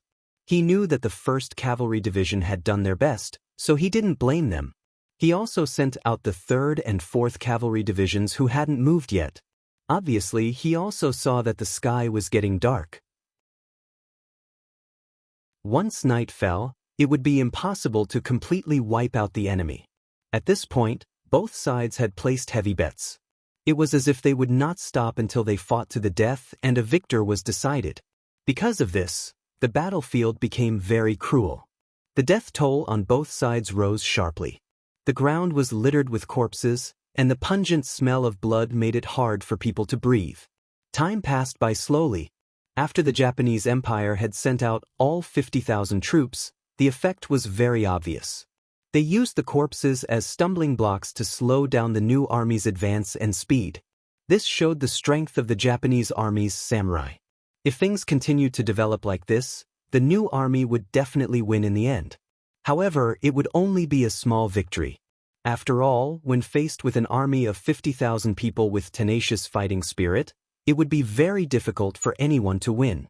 Unless they could hit the enemy with a single blow and completely disrupt their fighting spirit. And this possibility soon appeared. When the 1st Cavalry Division finally arrived at the side of the battlefield, Commander Tion who gave a command.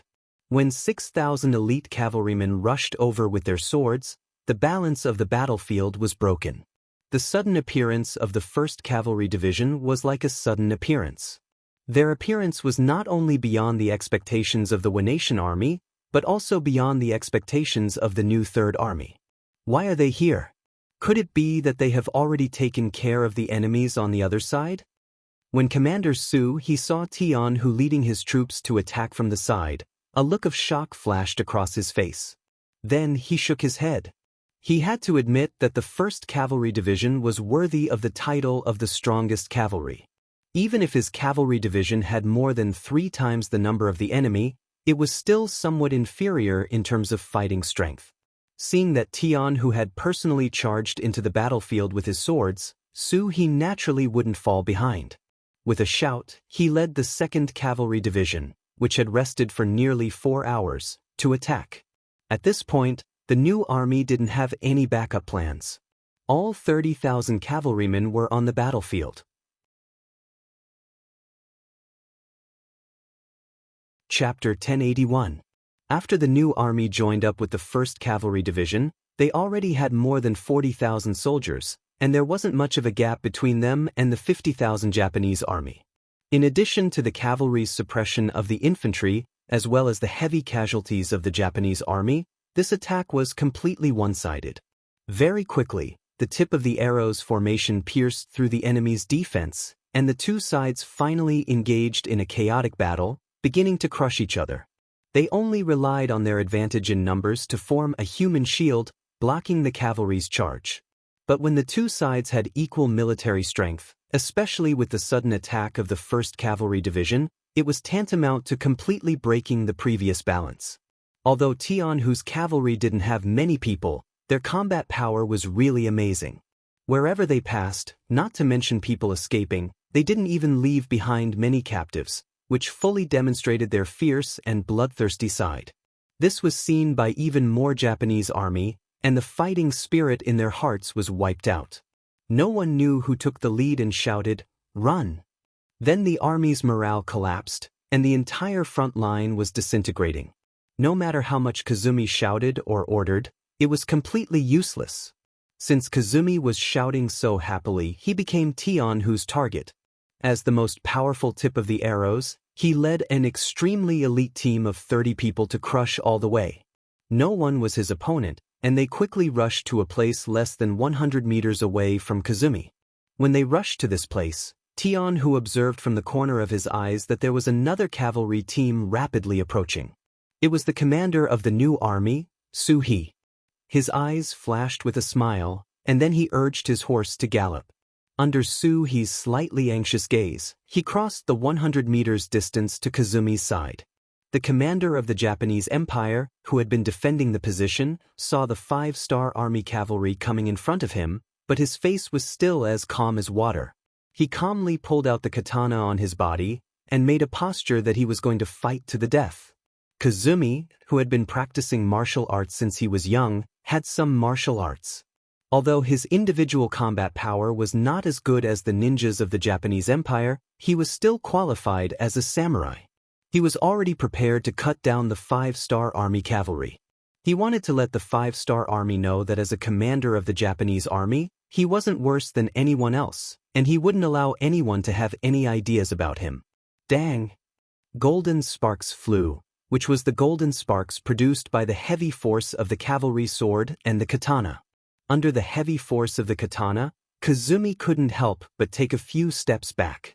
He didn't expect the strength of the 5-star army cavalry to be so great. His arm was already sore from just one strike. But what he didn't expect was that when Kazumi was still thinking of using the force of his retreat to prepare for the second strike, another cavalry sword appeared in front of him. Then he felt a pain in his neck, and there was a sweet taste in his throat. His vision began to blur, and his perception began to decline. He struggled with all his strength, and with the last of his strength, he looked down and saw that his chest had already been dyed red with blood. The blood wasn't anyone else's, it was his own. It was the second katana that Tion who suddenly pulled out and performed a miraculous feat he didn't expect it at all, and with a single strike, he ended his life. Kazumi was dead. Although Tion, who was forced to use the second katana, because the process was too fast, it gave people the feeling that their commander had died tragically on the horse. Seeing this scene, the soldiers of the Japanese Empire, who originally wanted to hold on, turned pale. Without a commander, there was no unified command. Without a commander, it was like a group of dragons without a leader, and their fighting spirit was rapidly fading. Defeat was imminent, and there was no way to reverse the situation. The cavalry of the 5-star army was running all over the battlefield, and around them, more and more Japanese army were kneeling and surrendering. Anyone who wanted to escape by chance was greeted with sharp cavalry swords or arrows from afar. The situation was settled. Nishitohide was still waiting in the 5-star army's camp. Ever since he came here to see King Wunan of Daimyeong, he was trapped in this military tent. There were people who sent him food and drinks, but no one paid attention to him. When he wanted to go out and say that he wanted to see Bugnam of Gojoseon, there would always be people from the 5-star army in front of him. When they were annoyed by the questions, these soldiers would use Yang Chendong's health as an excuse to delay the meeting. After knowing that Yang Chendong was unwell, Nishitohide still hoped that he would die of illness somewhere else, so that the Japanese Empire would have one less strong opponent. But in his heart, he warned himself that this was simply impossible. Not to mention that he had seen Yang Chendong before, he was very young, and his health was very good. As a commander, there must be a lot of people taking care of him. How could he get sick so easily? If he wasn't sick, why didn't Yang Chendong want to see him, and why didn't he talk to him? Could it be Nishitohide was very smart? Because of this, he thought of a terrible result. Could it be that Yang Chendong used the peace talks as bait to numb the army behind him, and then he would take the opportunity to do something? No matter how smart he was, he didn't think that Yang Chendong would launch an all-out attack. After all, both sides had fought for a day or two, and the strength of both sides had long been known during the war. Even if they wanted to launch a surprise attack, at most they would have some advantages in the beginning. Once the Japanese Empire's army reacted, the 5-star army would not be able to gain any advantages. They didn't know the real situation of the 5-star army at all. The main reason was that Yang Chendong had disguised himself well. For more than a month he had only sent out the Foreign Alliance army. No matter how hard the battle was, he didn't send out any elites. Not only that, but he also selected the veterans who had been on the battlefield and withdrew them from the battlefield. This made the Japanese army united, and they all had the idea of looking down on the 5-star army. On the battlefield, any idea of looking down on the opponent could very likely lead to a fatal disaster. Unfortunately, everyone knew this, but not many people could easily do it. Nishitohide, who had confidence in the Japanese army and looked down on the 5-star army, couldn't think of what Yang Chendong was planning. He simply stopped thinking about it and ate, drank, and slept well in the tent. He acted as if he wasn't in a hurry, and the 5-star army should be in a hurry. For days later, when Nishitohide was still sleeping comfortably in the tent, a few soldiers from the 5-star army came and said that the 6th young master wanted to see him. At this time, Nishitohide's face showed a trace of pride. What? He couldn't play psychological warfare anymore, and wanted to prepare for peace talks. He was ready to fight for more benefits for the Supreme General Ashikaga Yoshimasa. That's right. Ning Shiduishio regarded the house arrest as Yang Chendong's probing. In his view, it was obvious that he had won. For this reason, when he walked all the way to the main tent, Nishitohide's face still had a confident and proud smile. He even imagined the moment when Yang Chendong would admit defeat. But all of this changed when he came outside the main tent and saw Kazumi's head placed outside the tent. He no longer had that smug look on his face. Instead, he broke out in a cold sweat. Ningshi Duoshio was already inexplicably shocked. He really couldn't figure out why General Kazumi's head would appear here. Wasn't he defending the front line of Changmen Prefecture with 50,000 Japanese troops? On his side, there was another 50,000 Japanese army led by Wadamura. With these 100,000 people forming a strong line of defense, how could they die here? His face was full of confusion, but his whole body was already covered in cold sweat. When he entered the main tent and saw the sand table in front of him, he noticed that most of the Changmen Prefecture's territory had been planted with red flags. The fear in his heart was even more serious. You killed General Kazumi? Under nervousness, Nishi Tohide no longer had the confident look he had when he was holding the Pearl of Wisdom. He said with a frightened expression. Sitting above the main tent, Yang Chendong's face was like spring. Facing Nishi Tohide's question, he didn't immediately answer. Instead, he looked at the petite Junko and smiled. Junko seemed to have received some kind of hint. First, she smiled at Yang Chendong, then looked at Nishi Tohide, who entered the tent, and said, "Yes, he is dead. He dared to disobey the emperor's order and helped Ashikaga Yoshimasa. This is what they deserve." As the former princess of the Japanese Empire, Junko hated Ashikaga Yoshimasa, including those who followed the general. In her heart, she hoped that these people would be buried with her father. Kazumi's death was just the beginning. Junko said this with anger, which made Nishi Tohide's face become even uglier. He saw Junko's anger and knew that this was the result of her emotions. Whether it was out of self-esteem or because of his long-standing patriarchal mentality, he decided not to argue with Junko even though she was a princess. Instead, he looked at Yang Chendong and asked, "Bugnam of Gojoseon, aren't we negotiating? Did you just kill our people like this? This is not good." Nishi Tohide originally wanted to reprimand Yang Chendong verbally, but considering that he was in the enemy's tent, if his words were too harsh and angered Yang Chendong, he was afraid that the next result would be the same as Kazumi's. Being wronged and unable to speak out, this was the so-called diplomacy of a weak country. Junko didn't care about Ningxi Duoxio's feelings. From the moment she tried to kill her mother and killed her father and brother, she was already at odds with these military clans of the Neon country. Now that she was Yang Chendong's wife, both in her heart and in her body, her mentality had changed. Everything was for Yang Chendong's benefit. As for these former compatriots, she didn't care whether they lived or died. Junko didn't care, but Yang Chendong couldn't. He was very clear that although this battle was won, the military strength of the Japanese Empire was still there. The combined strength of the army and navy was still several times his own. If he continued to choose to fight with force, even if there was a day when he could defeat the enemy, he was afraid that he would have to pay a heavy price.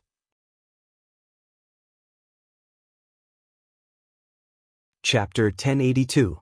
None of this was what Yang Chendong wanted. What he wanted was to take over the entire Japanese empire without breaking any bones. In order to achieve this goal, he knew very well when to be tough and when to back down. Now that he had opened the door, it was time for others to perform. Now, he had to think about how to preserve his strength in the coming chaos. And in order to do this, the first step was to convince Nishi Toshiru. No one said that we can't fight during peace talks, not to mention that we haven't reached any agreement yet. So, you don't have to feel wronged on this point. Yang Chendong said with a lofty look. Although he was already prepared to back down in terms of momentum, before he achieved his goal, he still had to pretend that he was in the right and that he was not going to let go. Yang Chendong's words were like a heavy hammer hitting Nishi Toshiru's chest, making him a little breathless. But as a smart person, and even the think tank that Ashikaga Yoshimasa relied on, he quickly heard the difference in Yang Chendong's words. The biggest difference between a smart person and a stupid person was that they could turn bad things in a direction that was beneficial to them. Those who did it well were smart, and those who didn't did it well were stupid. Bugnam of Gojoseon, are you saying that as long as we reach an agreement, you won't fight with us anymore? Yang Chendong was a little surprised that Nishi Toshiru caught the meaning of his words so quickly. But this was good, as it would save him a lot of effort. He nodded and said, "Yes, our 5-star army is also peace-loving. We have always had a friendly relationship with the Japanese Empire. This time, if you didn't attack my wife's family, do you think we would be willing to come all the way here to fight this war?" Yang Chendong admitted it, which made Nishi Toshiru see new hope. He immediately said, yes, we acted recklessly before. I also sincerely apologize to Princess Junko for the death of the Emperor and Empress, and I am willing to compensate her. I just hope that Bugnam of Gojoseon will stop the war for the sake of the people who are suffering because of it. For this, you can make any request. Nishi Tashiru's meaning was very clear. He was willing to compensate Yang Chendong, and he was even willing to make great concessions. He just wanted Yang Chendong to stop the advance of the Five-Star Army in exchange for a temporary peace in the Japanese Empire. Of course, it was also to free up the hands of Supreme General Ashikaga Yoshimasa to deal with all the opponents who jumped out and to buy time for the reunification of the Japanese Empire. How could such a small idea be hidden from Yang Chendong? But this was exactly what he needed, so he nodded as if he didn't see anything. Well, seeing that you are so sincere, this king can consider it. Just as Yang Chendong finished speaking, Junko loudly objected. They killed my father emperor, my mother empress, and my brother. We can't let them go so easily. I want all the killers to pay with their lives. When Junko shouted like this, Nishi Tashiru's face became bitter. Originally, he thought that things had taken a turn for the better, but if Princess Junko objected, it was really hard to say how things would develop. Well, women shouldn't interrupt when men are talking. Yang Chendong suddenly spoke. He changed his previous understanding look and said very seriously like a male chauvinist. It was as if he didn't know Yang Chendong. Junko widened her eyes and looked at her husband in disbelief. Was this still the teacher she admired the most from the bottom of her heart? Was this still the sixth young master who gave her the feeling of a gentleman and was the most considerate person? Was this still the king who she was willing to give up everything, including her body? At this moment, Junko's face was constantly changing. Did she think that she was deceived? Did she think that after her family left, she had found a home and a backer in her life? Did she think that this man who she had always had a good impression of and trusted the most would definitely avenge her? But everything that happened now clearly told her that all of this was impossible. The other party was still a person who put benefits first, a person who was cold and ruthless to achieve his goals. Did he just want to deceive her into writing the document to announce to the world? Did he just want to deceive her feelings and body? Junko still looked at Yang Chendong with a look of astonishment, and even the tears in the corners of her eyes couldn't stop flowing out. Those were tears of sadness, tears of regret. This scene stunned Ningxi Duoxiu, who was at the side. But what was even more surprising was that Yang Chendong turned a blind eye to all of this and said to the people outside the tent, "Come, send the 8th madam back to rest." Immediately, Beta Persei came in with Tu Longwei and politely asked Junko to leave. Junko didn't refuse. She knew that once Yang Chendong gave the order, everything she did would be in vain, so she was very cooperative. But when she left, she fiercely stared at Yang Chendong, as if everyone's hatred was undoubtedly expressed in this one glance. After Junko left, the big tent became quiet again. Yang Chendong looked at Ningxi Duoxiu, who was still in a daze, and said, "What's wrong? Don't you want to continue the negotiation?" Ningxi Duoxiu seemed to have just recovered, and took the initiative to say with some enthusiasm. Junko was escorted back to her tent, and then lay on the bed and cried bitterly. She once thought that even if her parents and brother left her, she would not be lonely, because there was a man who would take care of her, cherish her, and protect her. But all of this was destroyed because of what happened just now. She felt like she had just met Yang Chendong and regretted it. At the same time, she secretly hated herself for being so stupid. She didn't even know that she had become a chess piece in his hands. She cried bitterly, and even when the maid Miko and the guard Xiaolin appeared, they were driven out by her. Now she just wanted to cry alone. She cried for more than half an hour, and then under extreme mental exhaustion, she fell asleep. She didn't know how much time had passed, until she felt a warm body on the cold bed. She habitually leaned over, looking for the chest that she thought was the most solid in her heart. But when she just leaned against the warm chest, Junko suddenly thought of something, and suddenly opened her eyes. When she saw that it was indeed her husband, Yang Chendong, lying beside her, she didn't know where she got the strength and courage, but she struggled to get up, and broke free from the restraint of Yang Chendong's right arm. "Lie down."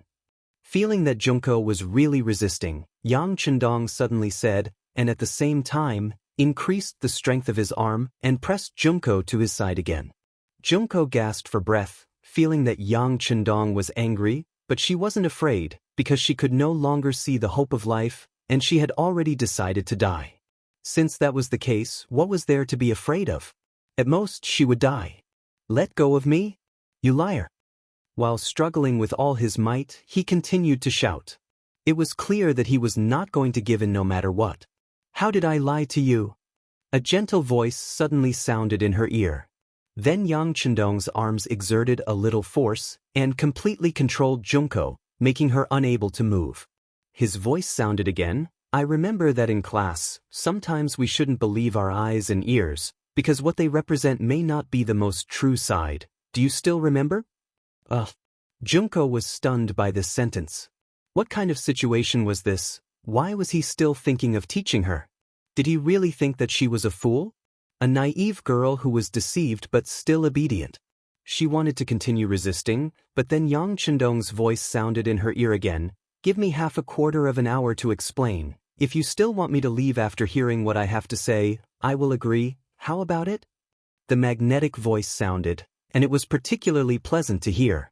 For some reason, Junko became quiet. Maybe she didn't believe that Yang Chendong would deceive her, and she always wanted an explanation.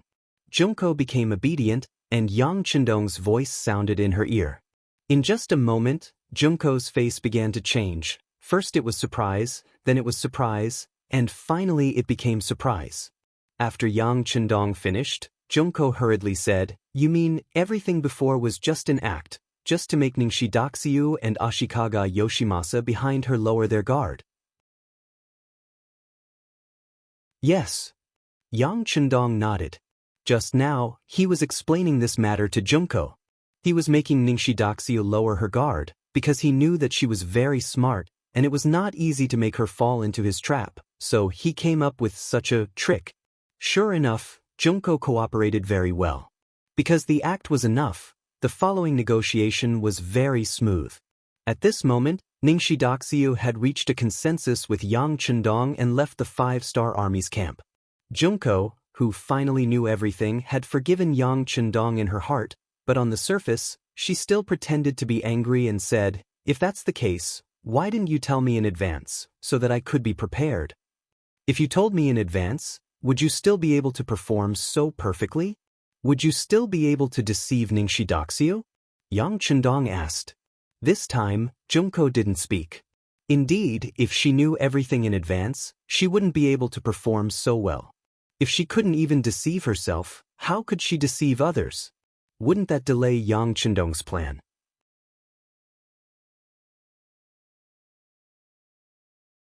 Chapter 1083. Seeing the understanding look on Junko's face, Yang Chendong chuckled. Well, don't be angry. I didn't have a choice just now. Besides, Nishi Toshihida has promised that it won't take long for him to be sent to the camp.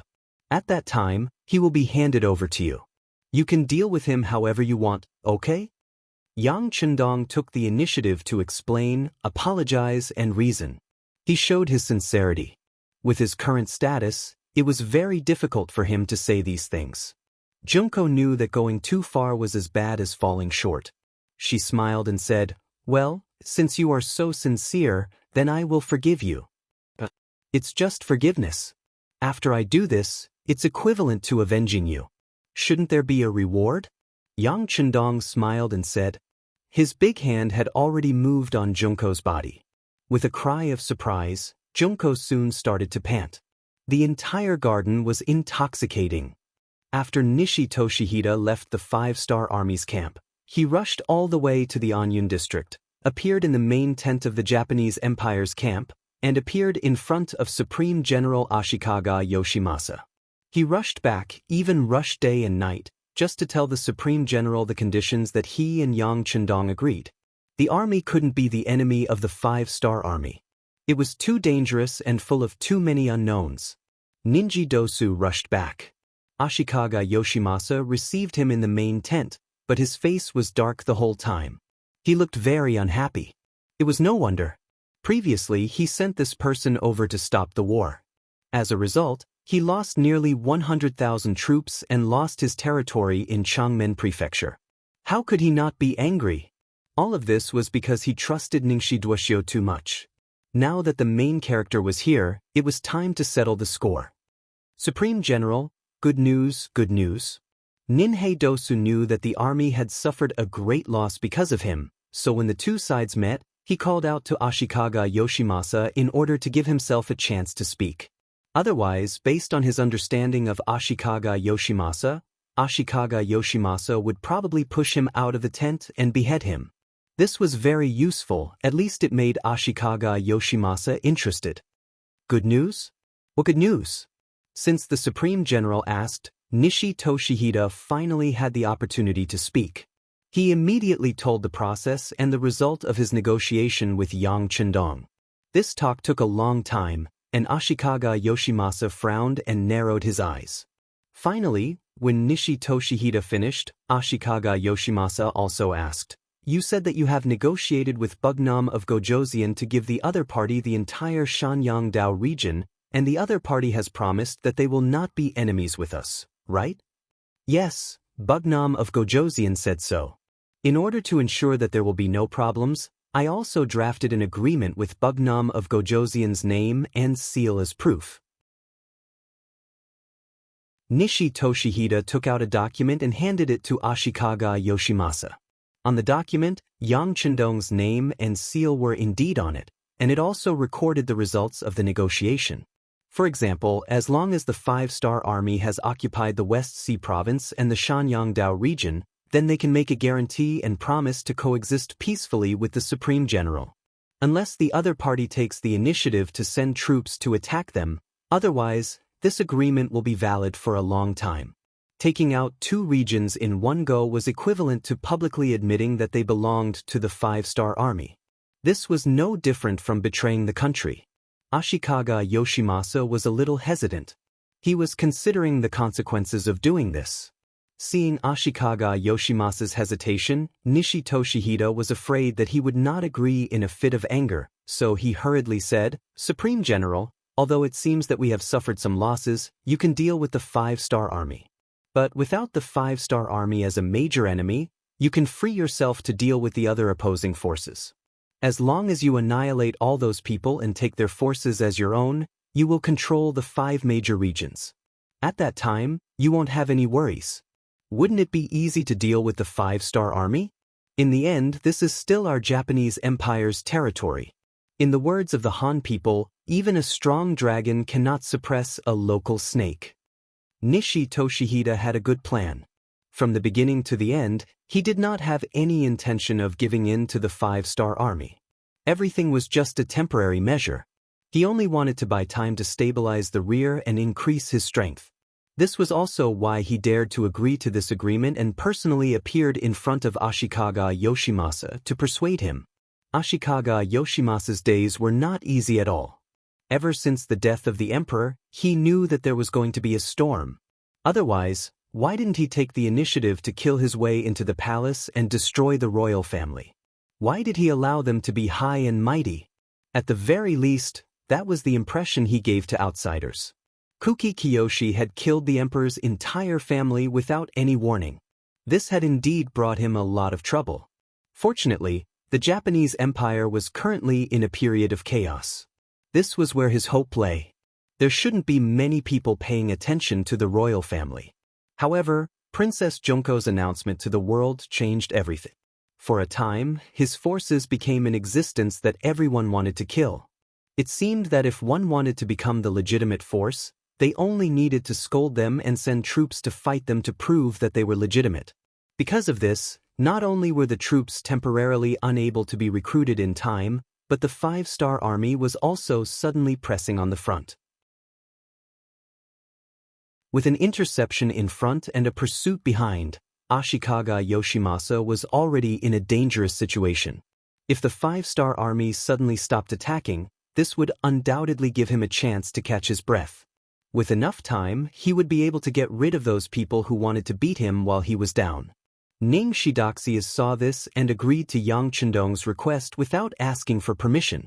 He also believed that as long as Ashikaga Yoshimasa wasn't stupid, he would definitely make the wisest and smartest choice. To be able to become a great general, not only was he brave, but Ashikaga Yoshimasa was also a very smart person. He only hesitated for a moment before nodding heavily. Fine, let's give the Sanyang path to the 5-star army first.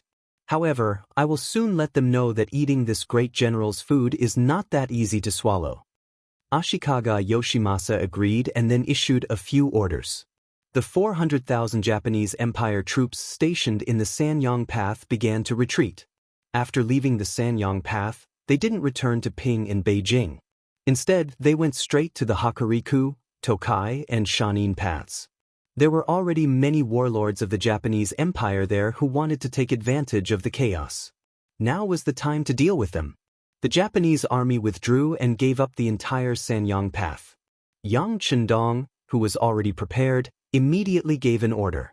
Then, the 5-star army quickly moved forward and occupied the empty area that was not guarded by any army. Considering that they left in a hurry, most of the 2 million people of the Japanese Empire in the Sanyang Path didn't leave. Faced with such a large number of people, Yang Chendong immediately ordered them to board the transport ships and move them away. Yang Chendong never had a good impression of the Japanese Empire, so he didn't have much feelings for the people here. In order to complete this task, he also authorized the division commanders under him to threaten the people of the Japanese Empire if they resisted and refused to leave with the ships. However, it was best not to kill them. Of course, if they encountered people who were very cooperative, they had to deal with them with a smile. After all, these people would become Yang Xie's people in the future. Just as Yang Chendong expected, during the migration process, they did encounter some resistance from the people of the Japanese Empire. They used the reason that they had lived here for generations and refused to obey the orders of the 5-star army. There were even some people who wanted to take advantage of the fact that there were many people around them and scolded the 5-star army. There were even some who directly threatened to attack them. Towards these people, the soldiers of the 5-star army who had already received orders didn't show any mercy. Those who scolded him were given a few punches and slaps to teach him a lesson. Those who threatened him with force were given a round of beatings, causing him to be seriously injured. According to Yang Chendong, other than not taking their lives, he had done everything he could to beat and scold them. For this matter, the 5-star army also prepared for a large-scale cleanup if the local people resisted. For this reason, the matter was also reported to Yang Chendong. If something unexpected happened, he would order the encirclement and suppression order. In response to this request, Yang Chendong smiled and didn't sign it. Instead, he confidently said to Beta Persei, who sent the letter, "Don't worry, these people won't dare to do anything. As long as we show enough strength, they will definitely be more obedient than anyone else." Yang Chendong was used to the development and current situation of the Japanese Empire in later generations, so he naturally understood them very well. So when this order was issued to the army, some people thought that the 6th young master was too confident. Seeing that they were about to leave their homeland where they had lived for many years, how many people would be willing to obey? Regardless of whether the people below had doubts or not, the truth was the most real thing. When the 5-star army showed their fists, the people of the Japanese Empire really became a lot more obedient. Those who took the initiative to jump out and wanted to use the fact that there were many people around them to cause trouble discovered that when the 5-star army really did not hold back, their fellow countrymen and even their neighbors chose to stand by and watch. They chose to ignore it and stay out of it. This was naturally related to the national characteristics of the Japanese Empire. This was a nation that advocated the strong and powerful. Just like in later generations when the Americans threw out 2 bombs, they, who were originally arrogant, became obedient. Later, when the Americans stationed troops on their island and repeatedly did some things that angered the heavens, nothing happened. In this regard, Huaxia's performance was much better than the Japanese Empire. In the face of the invasion and even domination by foreign races, they had been constantly resisting. Even if they knew that the hope was very small, there were still people who did it. Just like when the Ming dynasty was destroyed and the Qing dynasty was established, the so-called third prince of the Ming dynasty, also lasted for hundreds of years and resisted for hundreds of years.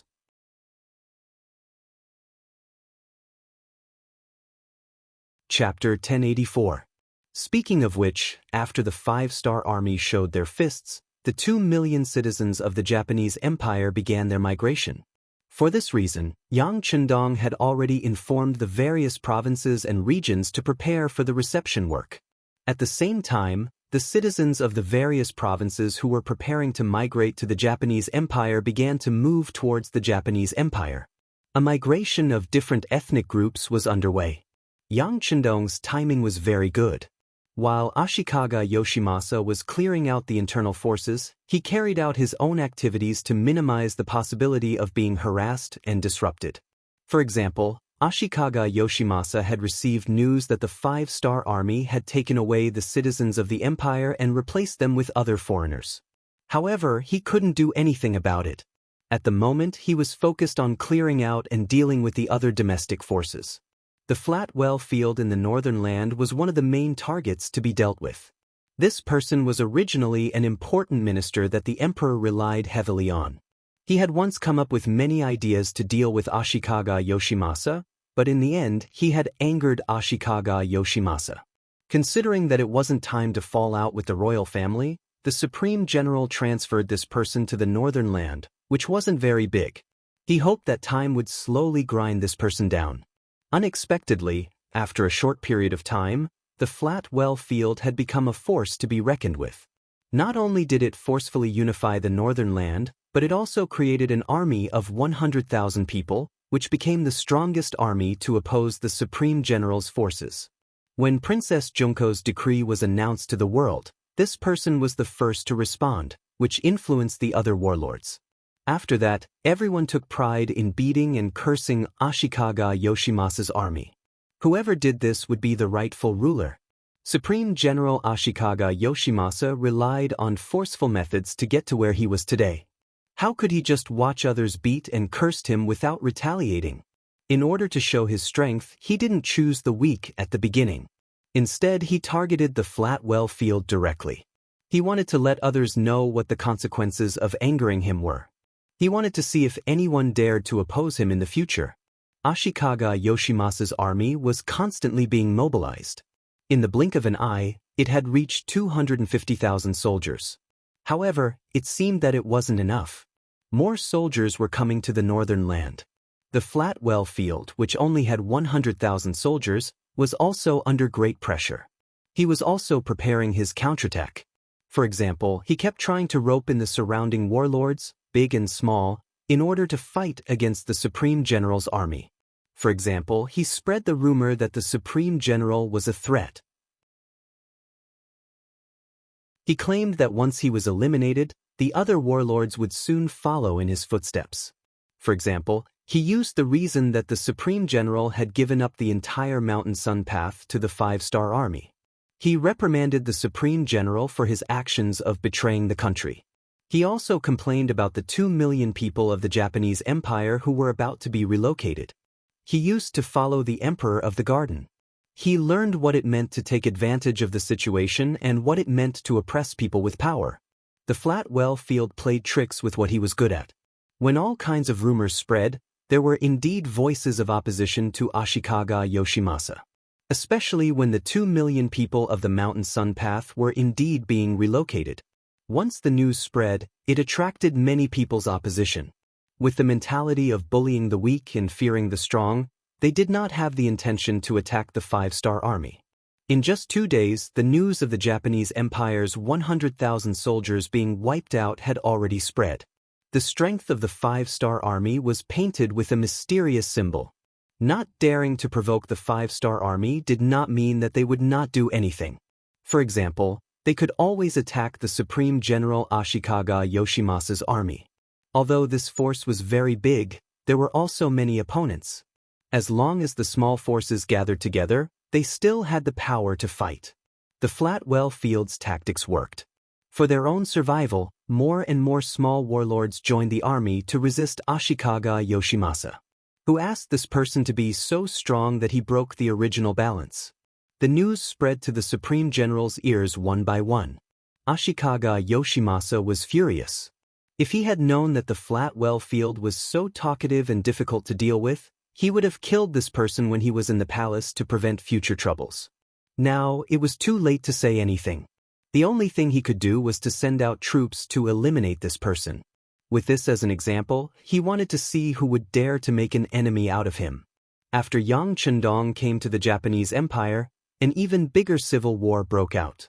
After gathering an army of 300,000, Ashikaga Yoshimasa personally took up the role of the Supreme General and began to attack and occupy the Hokuriku. The flat well field also joined forces with the 50,000 warlords in the surrounding area. Thus, a chaotic war between the 400,000-strong army began. When an even bigger civil war broke out in the Japanese Empire, the one who was happy was Yang Chendong. Taking advantage of this opportunity, he methodically moved the citizens of the Japanese Empire in exchange for a large number of foreign citizens. He continued to forge a new Japanese empire. At the same time, even more foreign allied forces were sent to the front lines of the Japanese Empire. After the original Foreign 1st Division, the Foreign 2nd Division, and the Foreign 3rd Division, the Foreign 4th Division and the Foreign 5th Division also arrived. The Five-Star Army's army in the Japanese Empire reached 200,000 people. There were 150,000 of them on land and 50,000 on the sea. It was fine if he didn't make a move, but when he did, it would be a war that would destroy the country. This was how decisive Yang Chendong was when doing things. He had been eyeing the Japanese Empire for a long time, but the time hadn't come yet. The moment he made a move would be the moment when the entire Japanese Empire changed its name. The Japanese Empire's territory wasn't small. The main thing was that it had a large population. The various powers intertwined with each other, and there were even specialized samurai and ninja armies. Furthermore, the internal structure of the island was complicated, and it wasn't easy to take it down. It would take a long time. The war here also left Yang Chendong and part of the Five-Star Army's main force here. In the outside world, when they found out that Bugnam of Gojoseon and part of the Five-Star Army's main force were left behind in the Japanese Empire and couldn't leave, some powers became restless. Since the establishment of the Five-Star Army, which was known as a mercenary army, was terrifyingly powerful. They were good at fighting like a snake swallowing an elephant. They were good at fighting lightning and quick battles. At the same time, they had also won countless battles with a small number of people. It was precisely because of these characteristics that Yang Xie was able to develop and grow, but at the same time, it was also feared by many powers. Because until now, no one knew what the Five-Star Army's ultimate goal was. What did they want to do? To what extent did they want to expand? If it was said that before, some people thought that Yang Xie was just making a small fuss, and that the places he chose were barren and barren, then with North Korea, Luzon, and especially now with the war against the Japanese, these thoughts were finally about to change. Whether it was the grassland, the Phnom Penh dynasty, the Awa dynasty, or other places, although they were also a power, they weren't very important in everyone's eyes. The poverty of the grassland was well known. Otherwise, there wouldn't be expansion and invasions time and time again, and there wouldn't be the saying of threshing fields. The various powers in the south, from the earliest Jiaoji and Lansong kingdom to the later Phnom Penh and Awa kingdom, had always been regarded as barren and uncivilized areas. Even if someone occupied those areas, they wouldn't be seen as a big threat. However, when these areas all belonged to the same power, and the Five-Star Army had successively conquered Luzon and North Korea, and started to march towards the Japanese Empire, the various powers finally became vigilant and felt a sense of crisis in their hearts. They knew that if they continued to underestimate the Five-Star Army and Yang Xie, there would be a day when they would become the next target. Among them, the Great Ming Dynasty, which was famous in the vicinity and was often regarded as one of the most powerful states in the Celestial Empire, was the most worried. The Emperor of Baiming Zhuqiu was one of the most worried. Looking at the map in front of him, other than the southern Ming Dynasty in the south and the northern wasteland in the north, his west and east were all occupied by the Five-Star Army. In other words, if he were to encounter danger, he wouldn't even have a place to retreat. Although Bai Ming's strength wasn't bad, especially in the past few years, they had been vigorously developing their military, allowing them to have an army of several million soldiers. This gave them a feeling of transcendence when facing any power. However, when facing the 5-star army, he still didn't have enough confidence. We can't let the 5-star army continue to develop like this. Zhu Qiu looked at the map on the wall and muttered to himself, but it was as if he had made up his mind. Ever since he received the 5 million taels of silver from Yang Chendong and established the Bai Ming Bank, Zhu Qiu used various methods to increase the amount of silver he could use. His self-confidence also continued to grow, and some of the goals he had set before also began to change. His original plan was to defend against the invasion of the grassland tribes in the west, defeat the southern Ming dynasty in the south, and unify the Ming dynasty. As for the 5-star army, being able to be a king with a different surname was already a great honor. But now this plan had to change. It wasn't for anything else, but because the rise of the 5-star army was too fast. It was so fast that it had already become a colossus, an existence that couldn't be ignored. If they weren't careful, it could even become the biggest threat. There had never been any true friendship between countries, only mutual benefits. In the past, the 5-star army had the opportunity to continuously develop and strengthen, but it hadn't reached a level where it could make people wary. At most, they would be afraid. However, now that the war with the Japanese Empire had begun, according to the 5-star army's usual practice, it was very likely that it wouldn't be long before this place became one of the new Yangtze's territories. At this moment, some people could no longer endure. First, Bai Ming's Zhu Qiu made a move. He didn't even inform any of the court officials. Perhaps he was already a little worried about these people. He sent out a group of eunuchs who were completely loyal to him. He sent eunuchs secretly to the southern Ming Empire and the grasslands. For the sake of safety, even the chief eunuch Jin Ing was bypassed.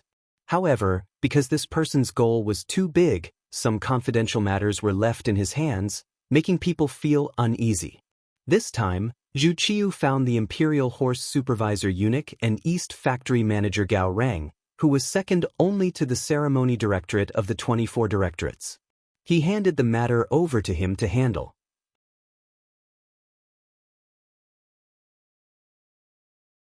Chapter 1085. Gao Rang didn't disappoint.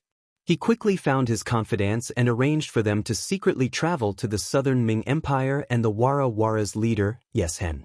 To be able to become the leader of a faction, all of them were intelligent people.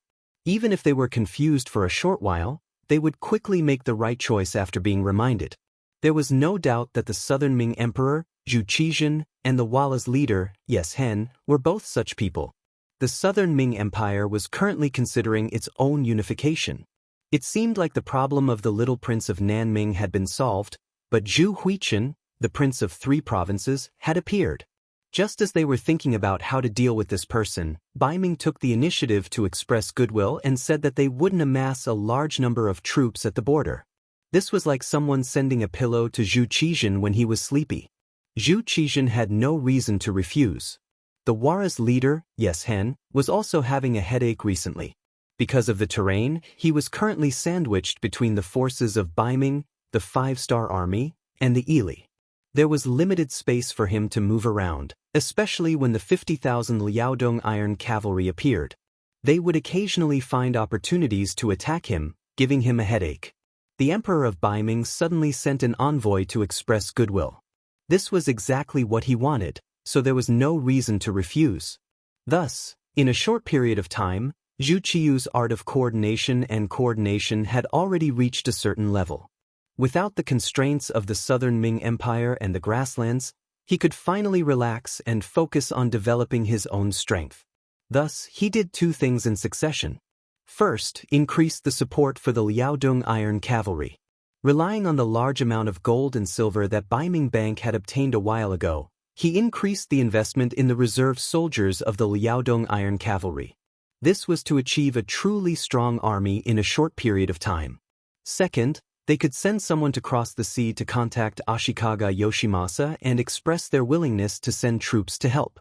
While disrupting Yang Chendong's plan to conquer the Japanese Empire, they could also obtain sufficient benefits for themselves. In Zhu Qiu's eyes, he had never taken the Japanese Empire seriously. In his view, it was just a small island country. Although the population was not small, after all, they had only lived on the island for generations. Whether it was the background or vision, they were too far away from him. Such a country could not have any great prospects, let alone pose any threat to the great Ming dynasty. If it wasn't for Yang Chendong setting his target here, he wouldn't have bothered to intervene in this matter. Those who weren't from the future naturally didn't know the future potential of the Japanese Empire, as well as the powerful ambitions in their hearts. It wasn't wrong to say that Zhu Qiu had such thoughts, but Yang Chendong also had his own insistence. He knew the situation in the future. This time, since he had taken action, he had no intention of letting the Japanese Empire go. Not to mention, if he wanted to unify the world, this was also a place where he had to fight. After the eunuch sent by Gao Rang secretly rowed the boat to the island, he soon saw Ashikaga Yoshimasa, who was a little anxious. Although the Supreme General had already reached a certain agreement with Yang Chendong, he was surprised to find that those people were not easy to deal with when he went back to deal with the opposing forces in the country. They were not as easy to deal with as he had imagined. It was just like Hirai-Ida in Hokuru Island. Although the Supreme General had twice the military strength of Hirai-Ida, the Supreme General was not as easy to deal with as he had expected. Instead, the Supreme General was gradually in a stalemate with Hirai-Ida in Hokuru Island. Of course, Ashikaga Yoshimasa didn't know that although Yang Chendong couldn't send troops to help the flat well field on the surface, in private, he had taken out a lot of money to support the other side. The most important thing for soldiers to fight was to be paid. This was the main reason why ordinary people were attracted to join the army. With enough money, more people could be attracted to join the army, and more people would be encouraged to perform better on the battlefield. This was the so-called people die for wealth. It was precisely because of the wealth in their hands that the flat well field's control over the army became stronger. At the same time, under the stimulation of money, the soldiers also showed their potential and performed better on the battlefield. As if he had returned to his teenage years, Hirai-Ida's strength had greatly increased. Although there was not much change in his military strength due to certain reasons, the increase in his combat power still brought a lot of trouble to his opponent, Ashikaga Yoshimasa. He had an army of 300,000 that was twice his size, but they had not made much progress even after a month of hard fighting. Instead, they had suffered heavy losses, and their strength had been greatly reduced. This result was naturally not what Ashikaga Yoshimasa wanted to see. However, facing the flat well field army that seemed to have completely changed, he really didn't have any better ideas. Especially when he found out that Yang Chendong's 5-star army had completed more than 70% of the reconstruction work. In other words, he felt a sense of danger when he saw that Yang Chendong's 5-star army was about to pull out of trouble. It was at this time that the eunuch envoy sent by Baiming arrived. This also gave Ashikaga Yoshimasa new hope. The two sides met in secret and talked for a full day and night. Finally, they reached a series of agreements. When he walked out of the tent the next day, Ashikaga Yoshimasa's face had already changed from a dispirited look to a radiant one. History had also changed at this moment. At least in his own tent, Yang Chendong was stunned for a long time when he received the news from the intelligence department. Young Master, Ashikaga Yoshimasa suddenly announced that the Japanese Empire has become an island of Baiming and is an inseparable part of it. Regarding this matter, Baiming's envoy also took out the imperial edict personally written by the acting emperor and announced it to the public. When Beta Persei said this, he was also confused. He didn't know how this trick was done, but he could also understand one thing. That is, the situation has changed. For the 5-star army, for the young master, this is not a good thing. This is of course not a good thing. Ashikaga Yoshimasa suddenly hugged Baiming's thigh, which is equivalent to becoming full of confidence. One must know that in that era, the great Ming dynasty was still very famous. At least in the eyes of the Japanese Empire, it was a very powerful country. It was an existence that they couldn't provoke and couldn't afford to provoke. With this in mind, Ashikaga Yoshimasa, who had the support of Baiming, naturally had more confidence and trump cards. He was afraid that he would soon put great pressure on the forces opposing him in the flat well field. The situation of the war would also change. Of course, the pressure that brought Yang Chendong was that Baiming suddenly made a move and fully supported Ashikaga Yoshimasa.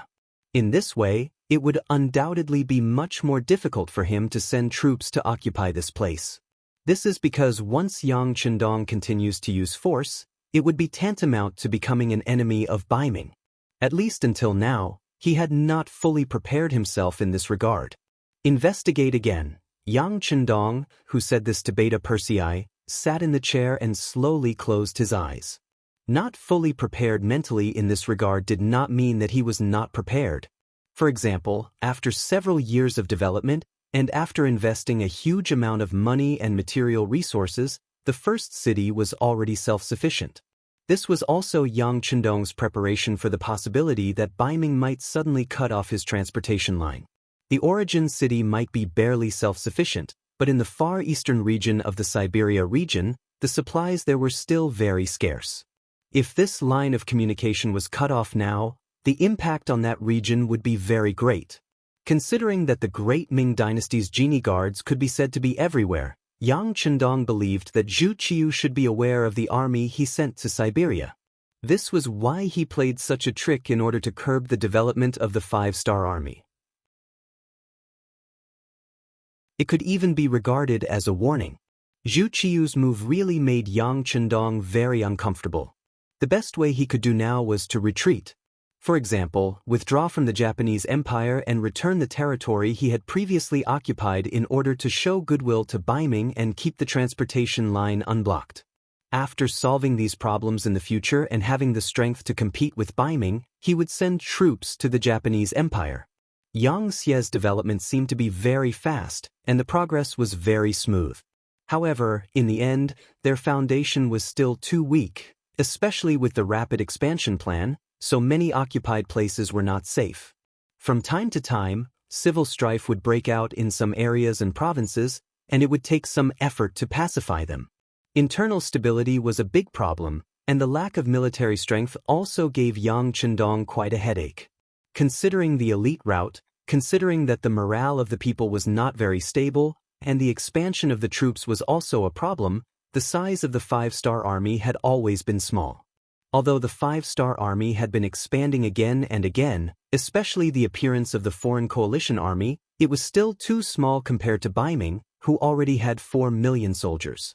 It was precisely because of this lack of manpower that Baiming saw the opportunity and dared to jump out at this time to help Ashikaga Yoshimasa and take the opportunity to suppress him.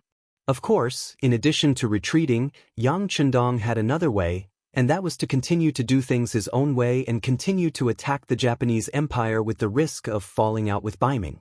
Moreover, Baiming without the navy could only help the Japanese Empire with limited help. It was just that in this way the pressure on him would be too great. It was possible that the transportation line would be cut off, and even Shirkai would become an isolated city in an instant, and it might be besieged by the Baiming army at any time. There was a saying that went, "For small gains, lose big gains." If he made the second choice, the result might be like this. Then it was better to choose the first choice, recharge his strength, and wait for the next battle when his wings were full. If it was anyone else, they would probably choose the second choice. Even if there was any reluctance, they would have to give up all the benefits in front of them. But this matter fell on Yang Chendong's head, and he really wanted to take the risk. Someone call Wang Shan over. After closing his eyes for a long time, Yang Chendong suddenly opened his eyes again, and his voice was clearly heard. Soon, the exclusive telegrapher, Wang Shan, came to Yang Chendong's tent with the radio station.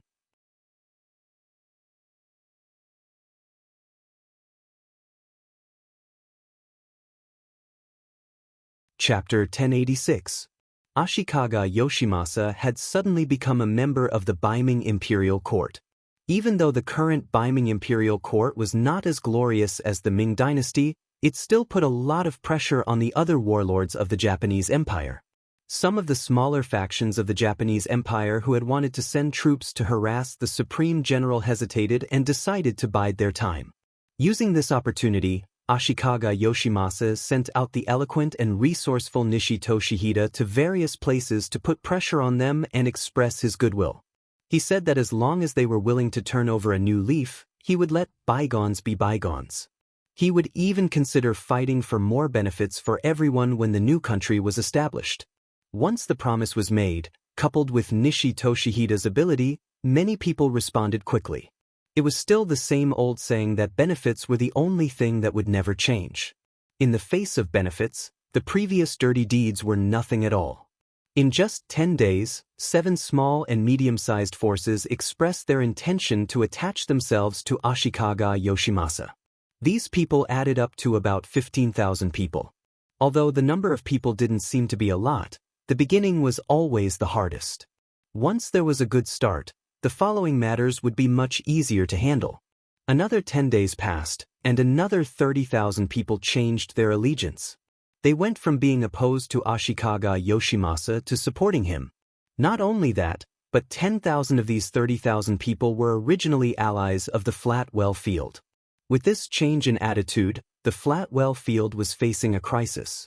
When the factions weren't as united as one, Supreme General Ashikaga Yoshimasa took this opportunity to launch a counterattack. He attacked the Hokuriku province, and 5 days later he took over the Hokuriku province's Ekizan prefecture and headed straight for the Flatwell Field's headquarters, Yuechung Prefecture. 2 months had passed since Yang Chendong took over the jurisdiction of the Shanyang Path. The migration of the people had been completed, and the people transferred from other provinces were trying their best to integrate into the environment and climate. In half a month, the land distribution would be completed. When that time came, if someone came and wanted to reoccupy the land, even if Yang Chendong agreed, the people who had received the land would not agree. Yang Chendong had already made a decision about Baiming's interference in the Japanese Empire. He didn't choose to back down, and instead, he chose to face. Firstly, the current chaos in the Japanese Empire was the best opportunity for him to make a move. If he backed out now, he didn't know when such a good opportunity would appear again. Secondly, compared to his own goal, Yang Chendong's time was tight. It wasn't hard to imagine. He definitely wouldn't allow his limited time to waste on the Japanese Empire. So what if it was Baiming? If it was a confrontation, then so be it. He was no longer the great Ming dynasty, and even if he was, he wouldn't be afraid with the advantage of Okura. Speaking of Okura's advantage, Yang Chendong had already sent a telegram to the Army Command Headquarters. He ordered the Deputy Commander Lung Song to send the 4th Division of the 1st Army and the 7th Division of the 2nd Army from Southeast Asia to the Japanese Empire using transport ships. This time, not only were they using 2 firearms, but they were also using a lot of cannons. Yang Chendong was ruthless. If Ashikaga Yoshimasa resisted too fiercely, he wouldn't mind using cannons to teach him a lesson. In short, this time, he would definitely destroy the Japanese Empire. Before this, Yang Chendong first contacted Tiger's Mane, Yumian, and the others in the first city. He directly told them that once he continued to make a move in the Japanese Empire, it was very likely that Baiming would cut off the transportation line. At that time, the other party wouldn't be able to be self-sufficient while also ensuring the basic supply of supplies to the Far East. The first city had only been built for a few years. It was already very difficult to be self-sufficient without the support of Chichen City. Now, they still had to provide help to the Far East. Although it was only a basic supply, the pressure was still not small. In this regard, Yang Chendong didn't have too many expectations. However, to his surprise, after some discussion, Tiger's Mane and Yumian quickly replied that there was no problem. When they made this answer, only God knew how much pressure they were under. When Yang Chendong received the reply, he was excited. At the same time, he asked Wang Shan to call back and thank Tiger's Mane and Yumian for their sacrifice for the overall situation. At the same time, he would solve the matter of the Japanese Empire as soon as possible and reopen the transportation line. Not to mention that Yang Chendong was making all kinds of preparations and efforts, Ashikaga Yoshimasa was also not idle. After receiving the support of Baiming, he seemed to have become the embodiment of justice and the orthodox existence. More and more forces had joined him, and many of the middle forces were wavering. It could be seen that it wouldn't be long before these people would also choose him. This directly caused a lot of pressure on Shuichi Hirata. Their original allies had either rebelled or wavered. In any case, it was impossible to count on them to contribute any more. The original army of 150,000 people had been reduced to less than 100,000 people. Ashikaga Yoshimasa also began to sound the horn of attack. It seemed that he wanted to take advantage of the situation to settle the situation. The reason why Ashikaga Yoshimasa was so confident was because of Kobayakawa's secret surrender. Kobayakawa was a force with nearly 20,000 soldiers. With his strength, he was worthy of being called a big name. Initially, he didn't like Ashikaga Yoshimasa, or perhaps he wanted to use this opportunity to gain benefits. That was why he formed an alliance with the so-called like-minded Flatwell Field, causing quite a lot of trouble for his opponents. After Zhu Chiyu's move, Ashikaga Yoshimasa's confidence began to increase, and it also changed Kobayakawa's mind. Especially after secretly meeting Nishidaxyu, the balance in his heart finally changed. Nishidaxyu was a very smart person.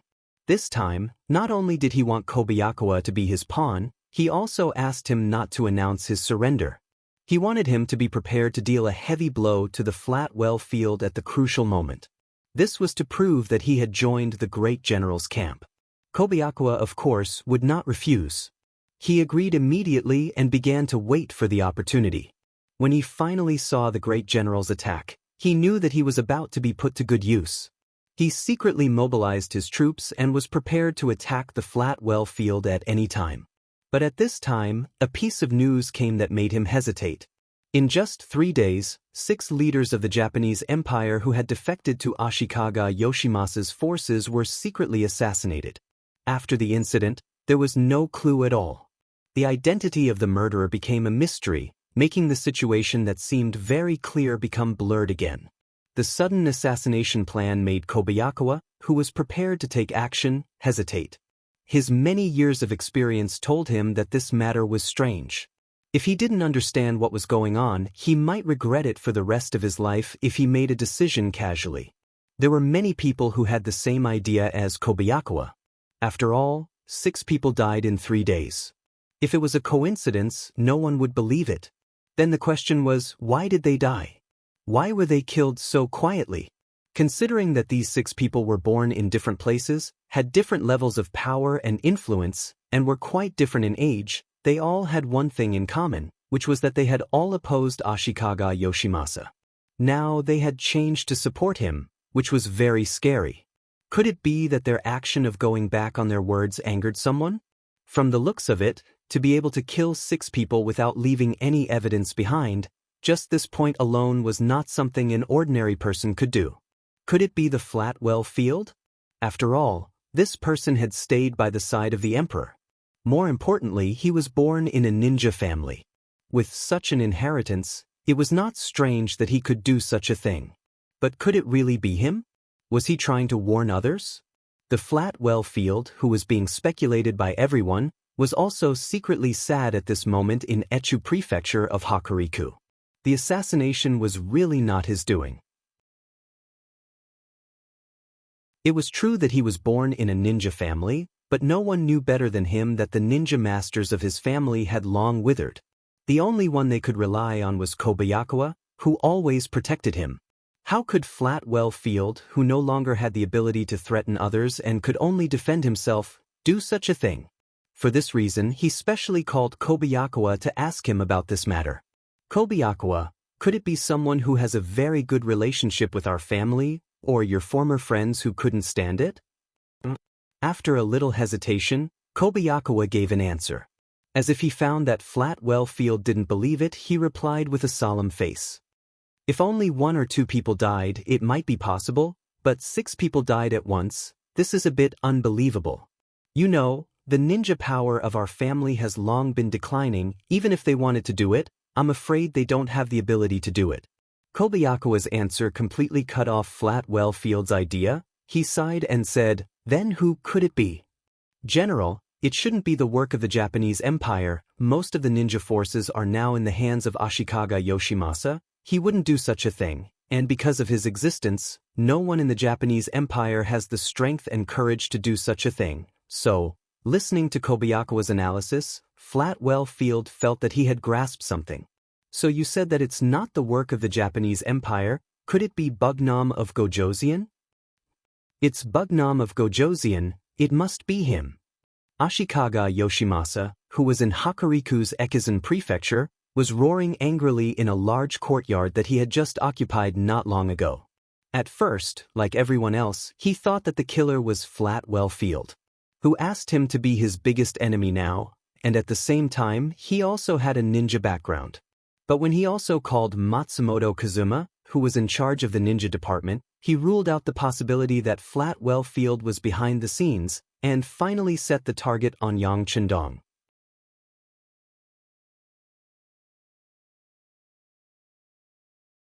Chapter 1087. To be honest, after the eunuch sent by the Emperor of Baiming announced the imperial edict, Ashikaga Yoshimasa had been waiting for Yang Chendong to negotiate with him. In his opinion, since the master behind him had already spoken, how could a mere king with a different surname not know when to advance or retreat? Then shouldn't he return the Shanyang path and even give up the Shihai path that he first occupied? Yang Chendong was a king with a different surname, and he was a king with a different surname with some strength. But so what? In Ashikaga Yoshimasa's eyes, since the Emperor of Baiming had spoken, even the most powerful subjects had to back down. The imperial power of the great Ming dynasty was supreme, and he had never heard of a subject who dared to openly oppose it. Even if they wanted to rebel, they would have to think of all kinds of reasons and then act in the name of protecting the king. This was the impression that the Han people had left on Ashikaga Yoshimasa. In a country that always followed morals and paid attention to propriety, justice, integrity, and shame, it was very difficult for a great hero to appear. Even if one appeared by chance, if he didn't follow the rules, it wouldn't take long for those who envied him to gang up and kill him. He had almost forgotten about the 5-star army that he no longer regarded as a match for. However, the sudden assassination of 6 people made him understand that this Bugnam of Gojoseon didn't seem to be afraid of the imperial power of the great Ming dynasty. At least, he was far more confident than he had imagined. When the result came out, even Ashikaga Yoshimasa was shocked. Could it be that he had to compete with this King Wunan of Daimyong? Of course, Ashikaga Yoshimasa wasn't afraid. After all, this was the territory of the Japanese Empire, and he had the support and recognition of the Emperor of Baiming. His military strength and provisions were many times more than the 5-star army, so there was no reason for him to be afraid. If he had to say something, then it was to prevent the other party from assassinating him. After all, this kind of method could be used to deal with others, but who could guarantee that it wouldn't be used to deal with him? Kuin Matsumoto, I will have to trouble you next. Please show your strength. If someone really dares to make a move against this great general, let them know that there are still the most powerful ninjas in the Japanese Empire. Since he had been praised, Matsumoto Kazuma really didn't have a reason to refuse. Not to mention that the ninjas behind him had to rely on the great general. After all, ninjas were born with martial arts first priority, first, second, and ignored other things like how they had to deal with ordinary people, and how to accumulate enough money to pay enough money for training and daily expenses. Now that the great general had spoken, Matsumoto Kazuma immediately nodded and said, "Ha-e, please rest assured, there will be no mistakes in your safety." Yoshi, Ashikaga Yoshimasa nodded with satisfaction, then turned his attention to how to deal with the opposing forces in the Flatwell Field. In his opinion, this was the most urgent thing to solve. As for the 6 people who were killed, they were just some nameless pawns, and they couldn't change the overall situation.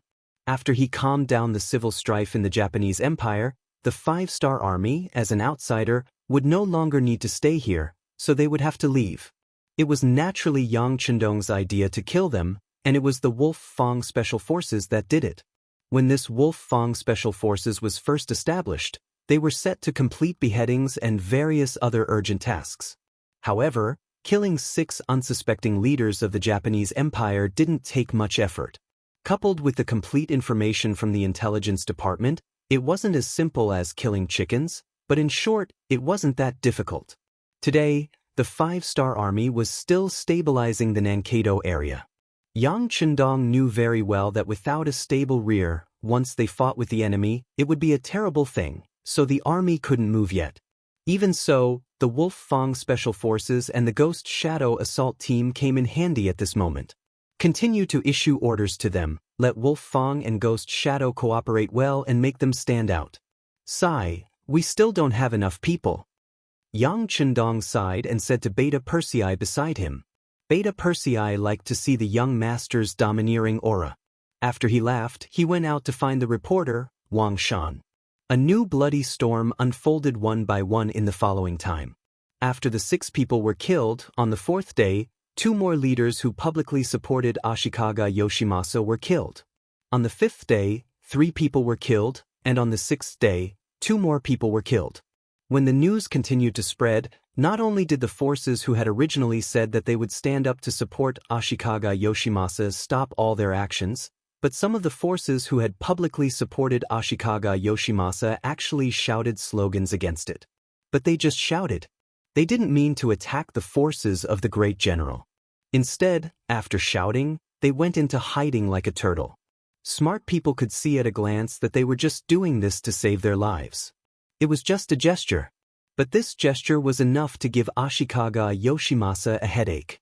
The deaths of those people were like slaps to his face, which made him feel ashamed and furious at the same time. They're going too far. Kun Matsumoto, please send experts to check how those people died. I really don't understand. Don't they know how to be vigilant? While cursing Yang Chendong's unscrupulous actions, Ashikaga Yoshimasa also hated those dead people. They didn't even have the strength to protect themselves. They really deserved to be killed. Ashikaga Yoshimasa was angry. He thought that he must find out the reason and then give a firm counterattack, because this is a serious provocation to him, the great general. Matsumoto Kazuma moved quickly. 3 days later, he returned to Ashikaga Yoshimasa with the results.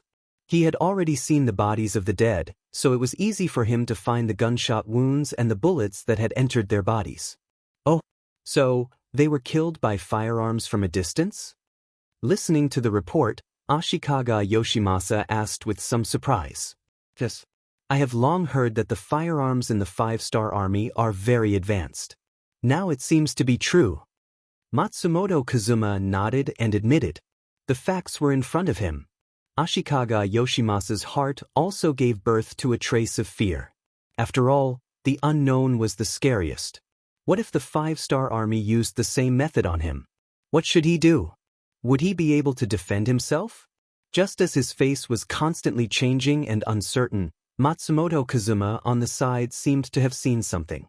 He reported again and added, I have brought people to see it, and I have also done a professional investigation. The effective range of this firearm should be very far, but it is only about 600 meters. When these people died, the guards around them were concentrated on the periphery, which gave the shooter a chance. And if we can arrange more people to protect the Supreme General when you go out, and at the same time, the safe search range is 600 meters away, then no one can hurt the Supreme General, and these assassins sent by the 5-star army will not be able to succeed. This answer was exactly what Ashikaga Yoshimasa wanted to hear. After seeing that Matsumoto Kazuma had a specific arrangement, he smiled with satisfaction and said, Very good, I am happy to have a captain like you. It's just that some people must be punished when they make a mistake. Since you know what is done, then Kun Matsumoto should know what to do next. Matsumoto Kazuma quickly understood the meaning of Ashikaga Yoshimasa's words, and immediately replied, Supreme General, don't worry, I will arrange for the best ninjas to be dispatched, and we will definitely give the 5-star army a good lesson. For this result, Ashikaga Yoshimasa was very satisfied. He reached out and patted Matsumoto Kazuma's shoulder to show his affection. But what they didn't know was that the so-called musket could only shoot up to 600 meters away. This inference was correct. From this point of view, Matsumoto Fuma and his ninjas were quite capable. But the reason why the sniper rifle could shoot at such a close range was because it was a trap set by Taihu. The bullets were not shot from the sniper rifle, but from the ordinary Type 95. This was done to create an illusion and make them slack in their defense. Of course, this was a matter for the future. For now, they were preparing to take revenge on the 5-star army. Under Matsumoto Kazuma's personal selection, Kitamura, Yui Suzuki, and Kazuma were selected to be the hidden ninjas of the Mountain Sun Path. Ninjas were also divided into different levels. From bottom to top, they were trainee ninja, genin, chunin, jonin, and special ninja. Sending out 3 special ninjas at once was already the limit of what Matsumoto Kazuma could send out. This was because he only had 4 special ninjas on his side, including himself. This time, other than himself, the other 3 special ninjas were sent out. Only the 3 special ninjas were sent out, and there were no other ninjas to assist. Matsumoto Kazuma wanted to achieve the goal of being silent. He didn't want to send out too many people and leak the location of the ninjas. The 3 special ninjas were sent out in secret. Even with Yang Xie's intelligence department, they couldn't find any traces, but the relevant defensive measures had already been taken. After Yang Chendong sent out Wolf Fong and Ghost Shadow, he was prepared for a counterattack. The reason why his subordinates couldn't find anything was because the person who came was too strong. But this kind of strength might affect others, but it was nothing to Yang Chendong. Ever since Yang Chendong came to this era, not only did he have the help of the mysterious Daikara, but his strength was also constantly rising. Especially as Yang Xie's forces grew bigger and bigger, after he made a request, some famous martial artists were found and sent to Yang Chendong. After talking with these people, Yang Chendong's strength was also constantly rising, and he had already touched the threshold of half-step Grandmaster.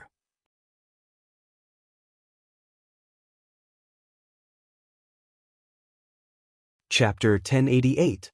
At this time, Yang Chendong's perception of the outside world was more sensitive than before, especially his perception of danger. That kind of wonderful feeling could not be described with words. That wasn't the only aspect of his improvement. The strength and speed of his attacks had also improved by quite a bit. At the very least, when he fought with Yang Air and the other dragon guards, he was much more relaxed. Often, the moment he attacked, the dragon guards, who were known to be 1 in 1,000, would be unknowingly knocked to the ground. With such an improvement in personal strength, Yang Chendong was not only not afraid of the possible revenge of Ashikaga Yoshimasa, but also had a sense of eagerness. Another 10 days had passed, and the settlement of the Yang people in the Shanyang Path was finally completed.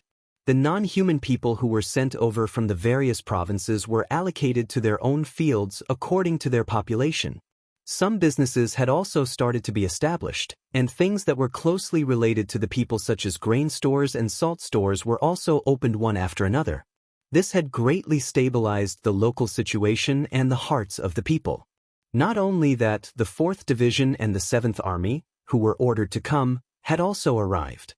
After a short day of rest, they could accept the mission and attack the Japanese army at any time. A large number of rice grains were also being transported to the island on the transport ships. Yang Chendong put on the appearance of a protracted war. In fact, the Japanese Empire, which had a population of 12 million, was worth some effort. What Yang Chendong wanted was the population base here.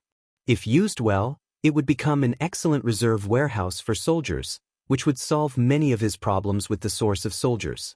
Because of the geographical advantage, the Japanese Empire could be isolated in a corner. No matter what changes happened in the outside world, the development of the Japanese Empire could be carried out in an orderly manner. This could be seen from the fact that they had a population of 12 million, although they only had an area of less than 380,000 square kilometers. For example, Siam, which had been occupied by Yang Chendong, had an area of more than 510,000 square kilometers, but in terms of population, it was only 7 to 8 million. Naturally, considering his hatred for this ethnic group, Yang Chendong did not rule out the possibility of using large firearms. Once he was angry, so what if he accepted fewer soldiers? He would teach this ethnic group, who bullied the weak and feared the strong, a lesson and let them know that they were just a small branch of Huaxia. Even if he wanted to take action, he would need a valid reason. After all, the previous peace treaty was still there. Yang Chendong already had a plan for this. He knew how to lead the outbreak of this war, but before he started, there was one more thing he needed to solve, and that was the killers sent by Ashikaga Yoshimasa. Although there was no evidence, and there was no information about the other party, Yang Chendong judged others by himself. He believed that Ashikaga Yoshimasa was not a person who was willing to suffer in silence, so the killer should have been sent out long ago.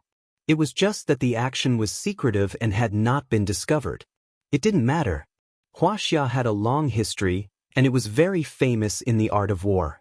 It had been translated into many languages, and this time Yang Chendong used one of the 36 stratagems to lure the snake out of its hole. Beta Persei, go out for a walk with the young master. Yang Chendong had a relaxed expression as he changed into a loose green robe. Go out for a walk? Beta Persei's expression changed in an instant. He followed Yang Chendong every day, and he knew very well that Ashikaga Yoshimasa could send killers for revenge at any time. It was said that the commanders of the 5-star armies and above had extra protection around them. Then, as the leader and the core of the army, shouldn't Yang Chendong stay in the tent to be safe? Taking the initiative to go out was tantamount to asking for trouble. At this moment, Beta Persei stood still. Beta Persei's behavior was seen by Yang Chendong, but he didn't say anything. Perhaps he had already guessed that this would be the result, so he just smiled and then walked towards another big tent with Junko. Yang Chendong not only wanted to go out for a walk, but also wanted to take Junko with him. Did he really think that the ninjas of the Japanese Empire were vegetarians? Beta Persei panicked and wanted to dissuade him, but just as he moved, Yang Chendong's voice came from the other side. If you want to stop me, then stay in the big tent and guard the base camp. With just this sentence, Beta Persei became hesitant. It seems that Yang Chendong is a very democratic person, and he is willing to listen to everyone's opinions on some issues. In his words, 3 cobblers are better than 1 zhuge liang. This is also one of the reasons why everyone speaks in military and political meetings. Knowing the temper of the 6th young master, everyone has their own opinions, and once a good opinion is adopted, isn't it equal to entering the eyes of the 6th young master? At the same time, Yang Chendong is also stubborn on some things. If he decided on something, it would be very difficult for others to stop him. At the very least, it was not something that Yang Heir alone could do. Thinking that if he can't stop him, even the qualification to follow him will be deprived, Beta Persei obediently closed his mouth, but when Yang Chendong went to call Junko, he called the first guard Captain Xiao Vi and ordered him to send some of the most elite people to follow the young master. Beta Persei and Xiao Vi were already prepared, and what happened next was as they guessed. Yang Chendong didn't choose to take too many long way, including Junko, her maid Miko, and Captain Kobayashi. There were only a dozen people in total, including Beta Persei and Captain Xiao Vi. More than a dozen horses walked out of the barracks unhurriedly, from the south to the north. The location chosen by the 5-star army was Misako Prefecture, and a little north from here was Boma Prefecture, which was the border between Shanyang-do and Ping in Beijing. The north of Misako Prefecture belonged to Boki Prefecture and Inban City of Shanin-do. It was the junction of the 3 places, and usually the public security was somewhat chaotic. Yang Chendong and the others chose a place called Shaoyin Mountain at the junction of the 3 places. It was said that it was warm in winter and cool in summer, and the climate was pleasant, and the environment was good. Yang Chendong took Junko out to enjoy the scenery, and also to relax during the war. Junko was very happy that Yang Chendong was willing to come out to play with her. She was as lively as a little girl on the horse. After leaving the barracks, her bell-like laughter could be heard all the way, spreading far and wide in the empty mountains. Yang Chendong looked at Junko's performance, and his eyes were full of a doting smile. He seemed to be in a good mood, but no one noticed the caution in his eyes from time to time, and the tension of his muscles. He was in a state where he was ready to go all out at any time. The group of more than a dozen people went all the way. Except for Beta Persei, Chiovi, and Kobayashi, the other long way spread out, keeping a distance of dozens of meters away from Yang Chendong and the other corps members to ensure that if there was any danger, they could warn them at any time. Although there were few people, the division of labor was clear, and each direction could be guaranteed to have one or two long way, which also greatly enhanced the sense of security. Yang Chendong and the others arrived at the foot of Shaoyin Mountain without any surprises or dangers. Here, they saw a spring that was flowing. Because of the geographical and environmental reasons, there were many springs in the Japanese Empire, which directly led to the development of the hot spring industry in the Japanese Empire. Therefore, the appearance of this spring was not unexpected. The moment she saw it, Junko happily got off the horse and came to the spring under the accompaniment of the maid Yoshiko. At this time, it was September, and the weather was still a little hot at noon. But when they came to the spring, a cool breeze blew on their faces, making Junko smile happily. She didn't forget to ask Yang Chendong to come down from the horse to share this cool breeze with her. Of course, Yang Chendong wouldn't refuse Junko's enthusiasm. He looked around casually, then slowly jumped off the white dragon horse. At the same time, he ordered Beta Persei and Chiovi, "Tell the brothers to rest for a while, don't be so nervous all the time." After the sixth young master spoke, Chiovi waved his hand, and the 10 long way immediately dismounted and found a cool place to rest for a while. At this moment, Yang Chendong also walked towards the spring with steady steps. But at this time, a sword light suddenly flew out from the dense forest in front of the spring. The target was Princess Junko, who was still squatting there with a happy face. The sword light came out of nowhere. It was so sudden that Junko, who was attacked, couldn't help but fall to the ground after letting out a scream. She could only watch as the sword light pierced towards her throat. At this critical moment, the maid Tomiko who was following beside her moved. She pulled out a soft sword from her waist and met the sword light head-on. The two collided and saved Tomiko from the butcher's knife. Taking advantage of this opportunity, the captain of the guards, Xiao Lin, had already rushed forward. Along with him was Yang Er, who had pulled out his sword. Even the captain of the Longwei First Squad, Chiovi, also brandished his sword. While calling people to protect the sixth young master, he also rushed towards the spring. Yoshiko blocked in time and saved Junko, but she couldn't win. She was stabbed in the shoulder, and blood stained her arm. Fortunately, Yang Er and Kobayashi arrived in time and took their places. The two of them fought with the ninja assassins who were dressed in tight black clothes that had suddenly appeared from the left and right. "Don't let him escape." Yang Chendong surprisingly didn't rush forward. Instead, under the protection of Tu Longwei, he stood in place and pointed at the ninja of the Japanese Empire. With his order, the other 8 Longwei formed an encirclement under the leadership of Chiovi, firmly surrounding the ninja of the Japanese Empire, cutting off all his escape routes. When things developed to this point, it seemed that everything was going very smoothly. The ninja who appeared looked like he would be captured if he didn't die. There was no way out. Especially under the full counterattack of Beta Persei and Kobayashi, the two of them gradually gained the upper hand.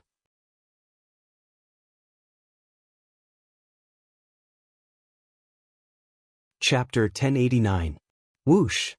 Just when everyone's attention was focused on the spring, another sword light suddenly appeared. Unexpectedly, it went straight for Yang Chendong, who was standing 30 meters away from the spring.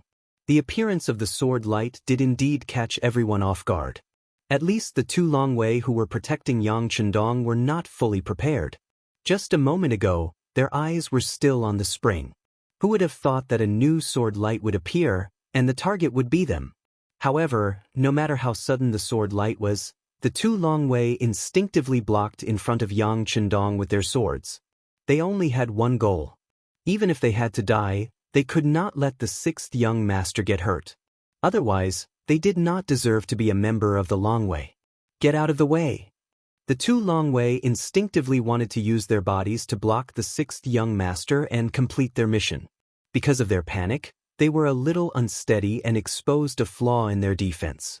Yang Chendong, who was protected behind them, saw this scene clearly. So at the critical moment, he shouted and pushed the two Long Wei who were blocking in front of him gently with his palms. This push made the two of them walk around the gates of hell. At the last moment, they did not use their bodies as shields. However, while Yang Chendong saved the two Long Wei, he also exposed himself to the sword light. He watched as the cold sword essence pierced towards his throat. Xiao Vi, who had already turned his attention to this dangerous scene, saw it. He was so nervous that his heart almost jumped out of his chest. If anything happened to the sixth young master, even if he was only slightly injured, he would not be able to atone for his sins.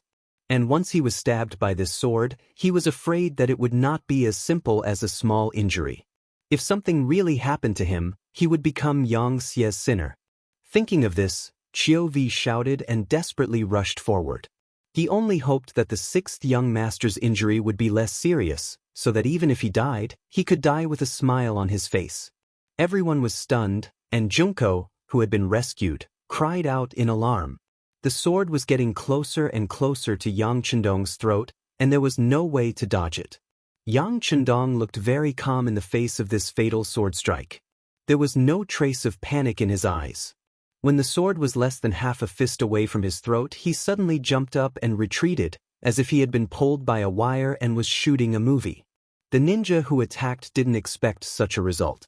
He was even prepared that Yang Chendong would dodge, and if his first attack failed, he would make the second attack. But he didn't expect that this person could retreat in the air. This was many times more difficult than moving in the air. At least with his strength, he could not do this. The ninja of the Japanese Empire was chasing, and Yang Chendong was retreating. The two of them were in a stalemate. Seeing this scene, Qiu Vi breathed a sigh of relief. At the same time, he also accelerated his pace. He wanted to catch up and then give a fatal blow to the ninja of the Japanese Empire. Qiu Vi was still running forward with all his strength. There were 6 Long Wei beside him. They were also chasing with all their strength. They wanted to save the 6th young master. However, the third sword light that followed completely disrupted their plans. No one knew when the third ninja appeared, but he successfully blocked Qiu Vi's group of 7. Not only that, when he suddenly appeared, he also injured 2 Long Wei who were trying to catch up to Yang Chendong. The appearance of the third ninja of the Japanese Empire was like the appearance of a dangerous mountain pass. He blocked Qiu Vi's group, who wanted to save them. This was equivalent to cutting off all of Yang Chendong's support. 3 special ninjas. This was the strongest lineup of assassins under the Ashikaga Yoshimasa organization. Except for the captain and the boss, Matsumoto Kazuma, who didn't appear, the other 3 all appeared. The first one to attack was Kitamura. The second one to attack Yang Chendong was the strongest of the 3, and the last one to block Qiu Vi's group was Suzuki Yui. The 3 of them worked together and appeared without any warning. Even if they wanted to assassinate Ashikaga Yoshimasa, they had at least a 70% chance of success. And that was under the condition that the other party had a tight defense. Not to mention that Yang Chendong only had a dozen people around him. In their opinion, their target was dead for sure. Yang Chendong kept dodging. He looked a little embarrassed, but he always managed to dodge the sharp sword at the last moment. This was the real Yang Chendong. Maybe because his dodging posture wasn't very good, or maybe because the plan was going very smoothly, no one noticed why they still haven't killed the target after so long.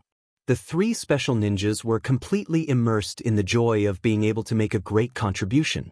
On the other hand, Yang Chendong looked very flustered from the beginning to the end, but if one observed carefully, one would notice that he didn't counterattack at all.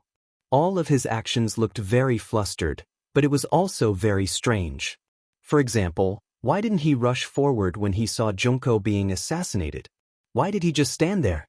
For example, why didn't he counterattack when he was being assassinated? Was he really only dodging? According to human instinct, he should at least draw his sword and fight back.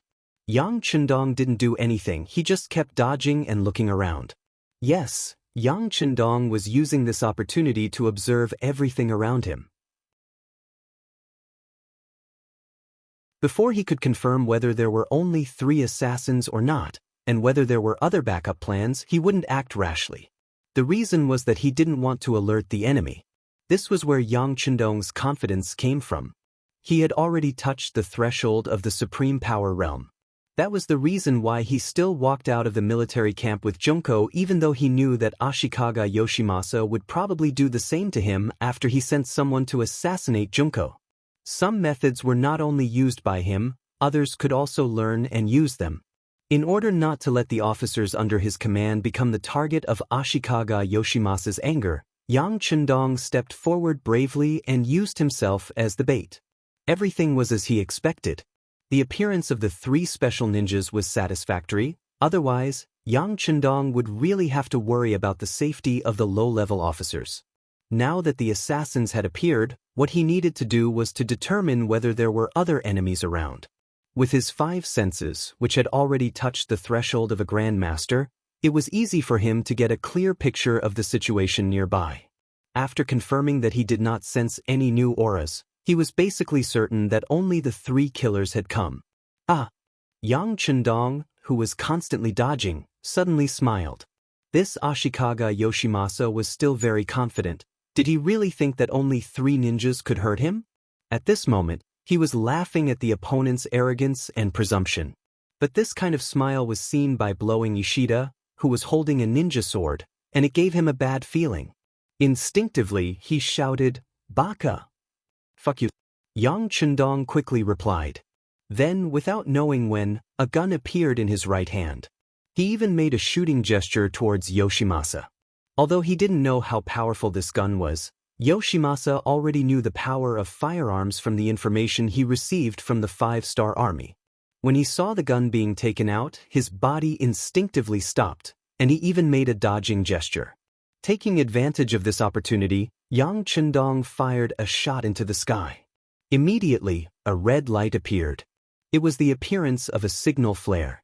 Yang Chendong took this opportunity to send out a signal of his location. He knew that there were people who wanted to harm him, so how could he not be prepared?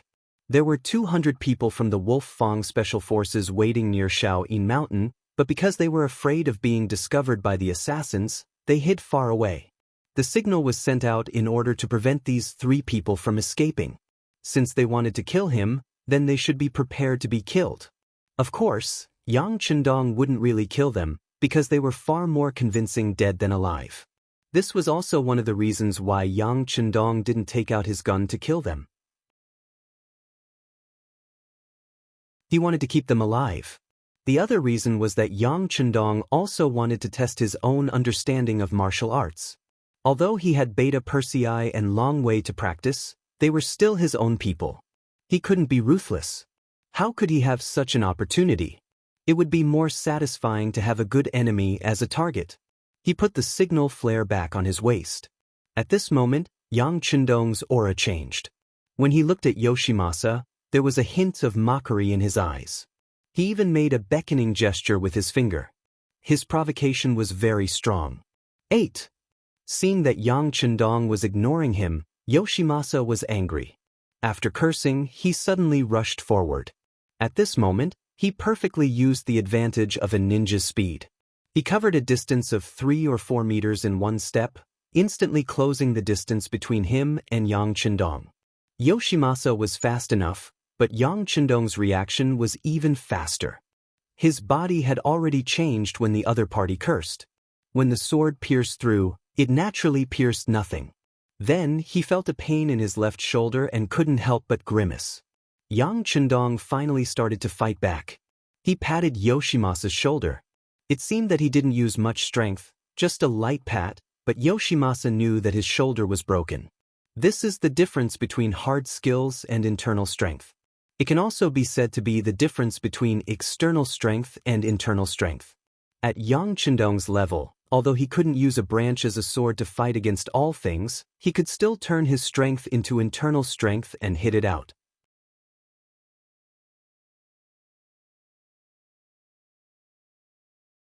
Chapter 1090. Fortunately, he was a ninja, and a very good one at that. He could endure pain that normal people couldn't, so he didn't cry out in pain. Instead, he endured the pain and continued to swing his sword. He wanted to kill Yang Chendong to avenge his broken arm. Even when he was in perfect condition, he couldn't hurt Yang Chendong at all. Not to mention, he was suffering from internal injuries, so it was impossible for him to hurt Yang Chendong. Next, Yang Chendong kept drawing his sword, thrusting his sword, swinging his sword, chopping his sword, and picking up his sword. Yang Chendong just waited until the moment when the sword light appeared and casually dodged it. From time to time, he would hit forward. But even so, after more than a dozen rounds, his whole body was trembling. This wasn't because of anger, but because of pain. After 7 to 8 hits, each hit would leave a heavy injury on his body. And this was because Yang Chendong didn't want to kill and wanted to keep him alive. Otherwise, even if he had 3 lives, he wouldn't be able to survive. Clang! The ninja sword fell to the ground without any warning when Yang Chendong hit his right arm again.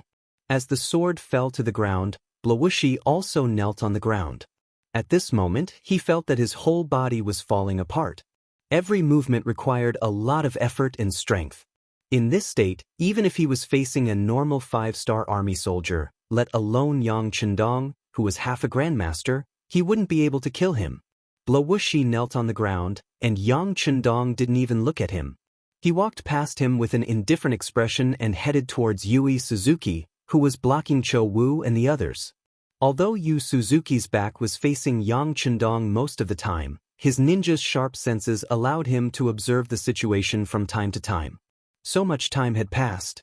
He really wanted to angrily scold Blowing Rock. Why hadn't they taken care of the target yet? What were they doing? But before he could say anything, Ha Ishiya suddenly knelt on the ground. Yang Chendong also walked past him. Yui Suzuki knew that Kurosawa did not complete the mission, but he did not have the time to think about the reasons. A glimmer of light appeared in his eyes. Upon closer inspection, there was even a hint of excitement because the target was walking towards him. Didn't that mean that his opportunity to make a great contribution had arrived? Among the 3 people who came, Blowing Stone's strength was the strongest. But in truth, the 3 of them were on par with each other in terms of strength. Ishida was just more proficient in quick attacks, while Yu Suzuki was more proficient in strength. Ninjas were particular about sudden appearance, killing with 1 blow, and then leaving in a huff. The requirement for strength had never been high, which was why Suzuki was slightly weaker than the others. But he had never thought of it that way. In his mind, having more strength would give him an advantage in many aspects. For example, if both of them attacked with the same sword, the one with more strength would obviously have the advantage. This was also the reason why he did not want to submit to Blowing Stone. He always thought that if he chose to be a samurai, he would definitely be much stronger than Blowing Stone. But in some things, just thinking was not enough. One needed to prove everything with facts. In Yui Suzuki's eyes, Yang Chendong's approach was an opportunity to prove herself. He suppressed the excitement in his heart and acted as if he was still fighting with Chiu Vi and the others. He acted as if he did not notice Yang Chendong's approach and left his back to him. Closer. 10 steps, 8 steps, 5 steps, 3 steps. When he was only 3 steps away, Yu Suzuki suddenly turned around and slashed with his ninja sword. Under the support of his powerful strength, the sound of wind whistling could be heard. At this moment, Yu Suzuki was confident that even if there was a tree in front of him, he would be able to cut it in half. "You're courting death." Yu Suzuki suddenly gave up on him and the others and attacked the 6th young master, causing Chiu Vi and the other Longwei members to shout. They shouted and slashed at Yu Suzuki's back. Yu Suzuki acted as if he did not hear them. In the eyes of a ninja, there was only the mission. As long as the assassination mission was completed, what was a little injury? On the contrary, it was a military medal that could be used to prove one's strength. With excitement in his eyes, the ninja sword slashed across Yang Chendong's neck. At this moment, Yu Suzuki's face revealed a smile. It was the excitement and joy of completing the mission, but more than that, it was the joy of proving one's strength. The sword flashed and slashed across Yang Chendong's neck. This scene also shocked Chiu Vi and the others who were rushing over. The 6th young master had actually been injured under their protection right under their noses. Based on this alone, their lives as dragon guards had come to an end. From now on, not only would they no longer be envied by others, but they would also have to live with shame for the rest of their lives. This was something they did not want to see. At this moment, they only wanted to kill Yu Suzuki, so what if they had to pay with their lives? At least, they could use their deaths to prove their loyalty. Several blades slashed at him from behind, and Yu Suzuki was already prepared to dodge. After all, he was a ninja, and his reaction speed had always been very fast. But what happened next made him stop for a moment. And it was this moment that gave Chio-V and the others the opportunity to attack, causing him to suffer several blade wounds and fall to the ground. There was only one reason why Yu Suzuki stood there like a fool. After the sword was slashed, there was no resistance and no blood was spilled.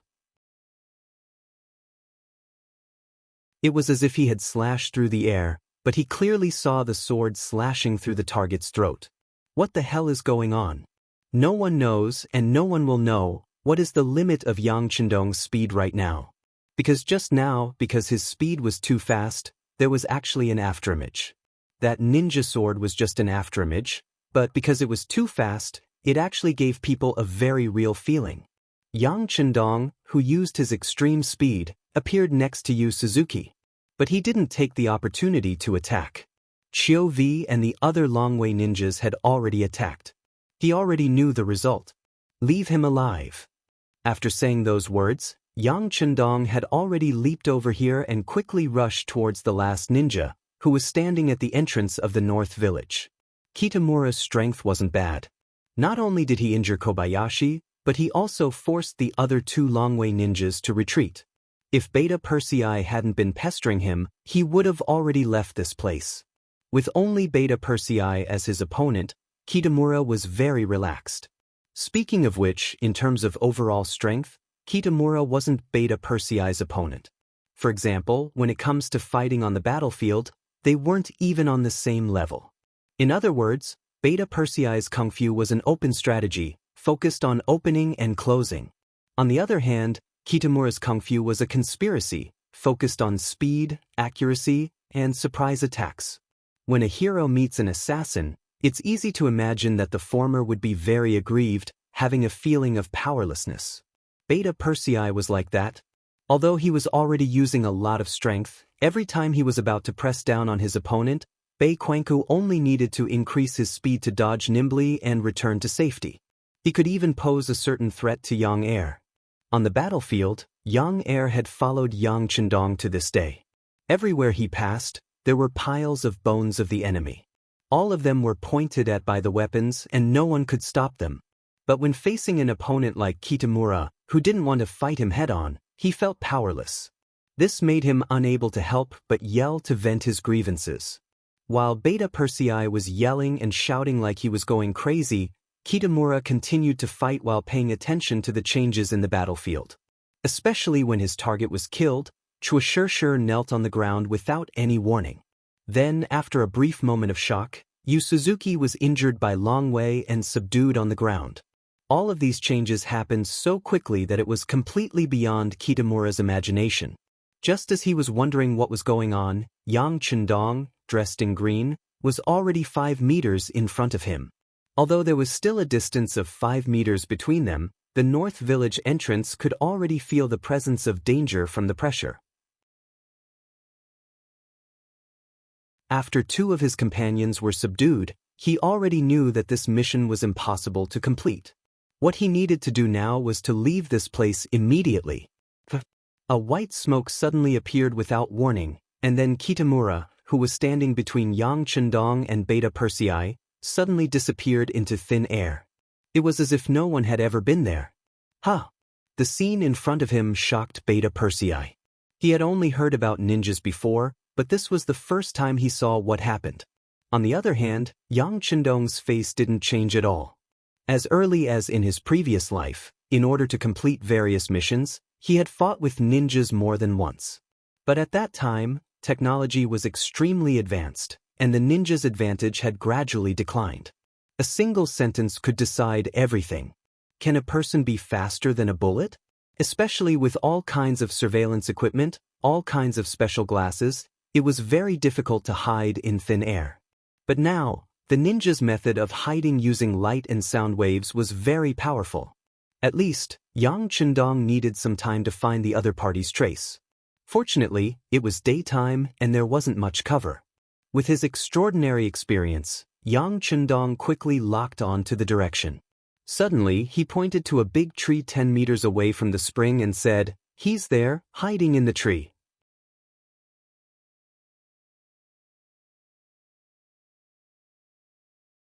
Chapter 1091. This shout attracted everyone's attention. Soon, everyone found a faint shadow on the big tree. If it wasn't Bei Goku who had just disappeared, who else could it be? Bei Siyuan did not expect that he would still be discovered even though he had used everything he could and even increased his speed. At this moment he suddenly had a bad feeling. He was afraid that not only would he fail to kill his target this time, but he might also be in danger. Knowing that both of his companions had been captured, he had to leave. At least, he had to report what happened here to the higher-ups so that they could make some preparations. Therefore he had to leave. Since his position had been exposed, Bei Xian did not need to use any fancy means to hide his whereabouts. He simply jumped from this tree to a nearby tree, looking like a gibbon. "Chase, we can't let him escape." Beta Persei saw that Bei Xian wanted to escape. He angrily took out a Type 54 pistol from his waist and prepared to lead his men into the dense forest. "No need." Beta Persei, who was about to leave, was suddenly stopped by someone. He was just about to curse when he saw that the person who stopped him was Yang Chendong. He stood there obediently. Then the young master's voice clearly entered his ears. "Don't worry, he can't run away." Yang Chendong said this because he had discovered something. With his powerful 5 senses, he had already heard footsteps coming from the dense forest, and there was more than one. Although those people were very careful, Yang Chendong still caught them. Since they could appear here at this time, they should not be enemies. Otherwise, they would have attacked them instead of choosing to be defeated one by one. There was only one possibility left, and that was the Langya Special Forces who had rushed here after seeing the signal flare. There were 200 Langya Special Forces just to deal with a ninja in the forest where they were best at. Yang Chendong really had no reason to think that they could not catch him. What he had to do now was to stand there and wait for news. In less than a quarter of an hour, the sound of footsteps came from the dense forest. A burly man appeared in the lead. It was King Kong of the Wolf Fang. "Greetings, Liu Bai. We have already caught him. He is very fast and agile." Without any other choice, the team members could only use the crossbow. Both of his legs were pierced through. As soon as King Kong appeared, he gave a simple report of the situation. Then, 2 members of the team threw North Village entrance, who had been shot in both legs, onto the ground like dragging a dead dog. Hee. Seeing that the last killer was taken down, Yang Chendong was very happy. "Thank you for your hard work, brothers. Now, do one more thing. Pull out all their molars immediately." Yang Chendong, who has long known the habits of ninjas, will never give the 3 people a chance to commit suicide. They are of great use. Their role was no less than that of an army of thousands. How could he let them die so easily? Yu Suzuki and the other 2 did have poison hidden in their mouths, which was used to commit suicide at the most critical moment. But because the matter hasn't reached the final moment, they still want to take the opportunity to see if they can escape, so no one thought of committing suicide. Who would have thought that Yang Chendong, who was clear about all of this, would make the first move and take away their last chance to commit suicide? At this point, the 3 of them had become meat on the chopping board, waiting to be slaughtered. The interrogation was handed over to Beta Persei. Yang Chendong took Junko's hand and returned to the 5-star Army's camp under the protection of Chiu Vi and the others. The 3 special ninjas were all captured by Yang Chendong. Especially after Xiao Lin, who was in the crowd, recognized the identities of the 3 people. The extent of the 6th young master's strength had become a mystery. Everyone only knows that if it's a one-on-one battle, no one can last more than 3 rounds against the 6th young master, and most people can't even last 1 round. They are also proud to have such a powerful leader. These days, Matsumoto Kazuma's life has not been good. He has undergone inhuman ninja training since he was a child. Not only is his physical fitness excellent, but even his mentality is also very good. But for some reason, he has been suffering from insomnia these days. This is something that has never happened to him since he was a child. The 3 people in the North Village haven't sent back a message until now, especially recently, they haven't sent back a single message, so he can't help but think about it.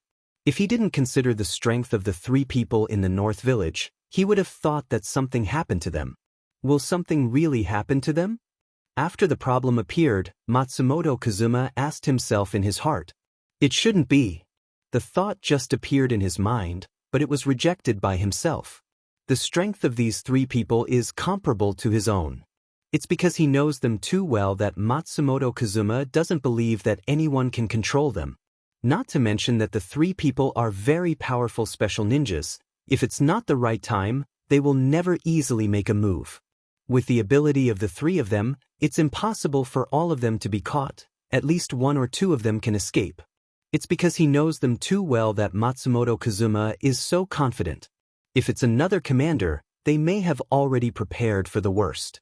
Matsumoto Kazuma has his own ideas and persistence, and even the pride of a ninja in his heart.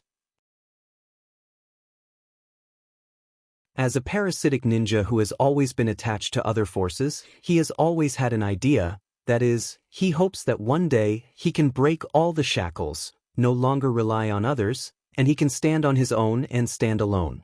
For this goal, I don't know how many seniors have worked hard and struggled for a lifetime, but in the end, no one has been able to do it. All of this has a lot to do with the special training of ninja.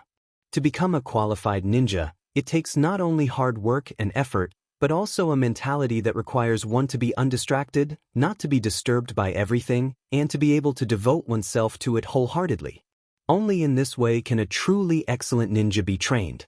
It's just that people eat grains. How can they have no feelings and don't come into contact with worldly things? Just like ninjas, although their physical fitness is different from ordinary people, they still have to eat after all. They are not ascetics. In order to ensure physical coordination and absolute health, their requirements for food will only be higher. Otherwise, how can a malnourished person be trained for nearly 8 hours a day? And all of this requires money, a lot of money. And training ninja also requires a process, and for some people, this process is still very long. This has led to the fact that this is an industry with a large investment and slow results, and there are very few people who are interested in it. There are even fewer people who are interested and have enough financial strength and patience. This is also the reason why, with the financial resources of the Supreme General Ashikaga Yoshimasa, he can only train 4 special ninjas, and the entire Japanese Empire only has 5 special ninjas. It's really because the external conditions don't allow it, and it's not that ninjas don't have to do their best. It is precisely because the number of suitable ninjas is too small that they have become even weaker, so that they don't have enough confidence to speak in the face of any forces. In order to change this situation, Matsumoto Kazuma took the initiative to take the task of assassinating Yang Chendong, in order to make a bang, so that everyone can see the power of their ninja. But it was apparent that things weren't going as smoothly as he imagined. In order to save the ninja's face, Matsumoto Kazuma didn't dare to tell the Supreme General about the loss of contact with the Kitamura trio. In the face of Ashikaga Yoshimasa's urging several times, he didn't tell the truth. Perhaps because there is no progress, or perhaps because Matsumoto Kazuma's lack of confidence was seen in the eyes of Ashikaga Yoshimasa, gradually he stopped putting his hope in the ninja and didn't do anything to urge him. But the more this is the case, the more uncomfortable Matsumoto Kazuma's mood became. He felt a sense of abandonment. When a person is no longer valued by others and becomes a dispensable existence, all his dreams and ambitions will only get further and further away from the day of realization, so much so that Matsumoto Fujima became somewhat decadent, giving up the principles of ninja, and drinking all day long. On this day, Matsumoto Kazuma woke up drunk. Slowly opening his eyes, he found that he fell asleep in the hall. He couldn't help but shake his head with a wry smile. When did he become like this? Where did the previous righteous Matsumoto Kazuma go? He wanted to cheer up again, but when he thought of the Kitamura trio in his mind, there was no news, not even a little bit of news. The feeling of wanting to cheer up disappeared. If something really happened to them, would he be able to lead the ninjas to stand up again? If even the strongest ninja can't complete the task, Then what hope does this organization have? What's the point of standing in this world? Shaking his head, Matsumoto Kazuma took a bottle of wine and poured it into his mouth. He wanted to use alcohol to comfort his wounded soul.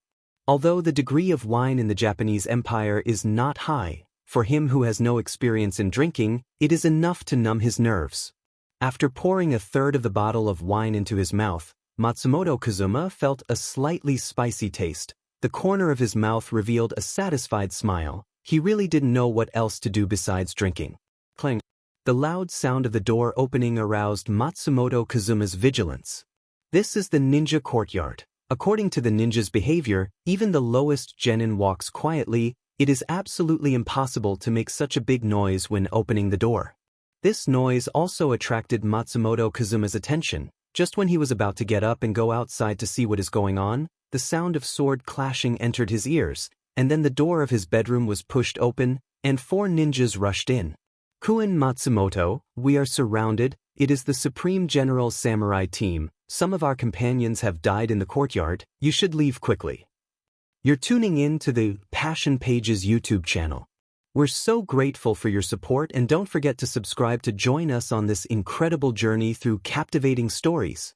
Your generosity through donations truly makes a world of difference, as it's the primary source of revenue that allows me to expand and enhance this channel for you. Thank you from the bottom of my heart for being a part of this adventure.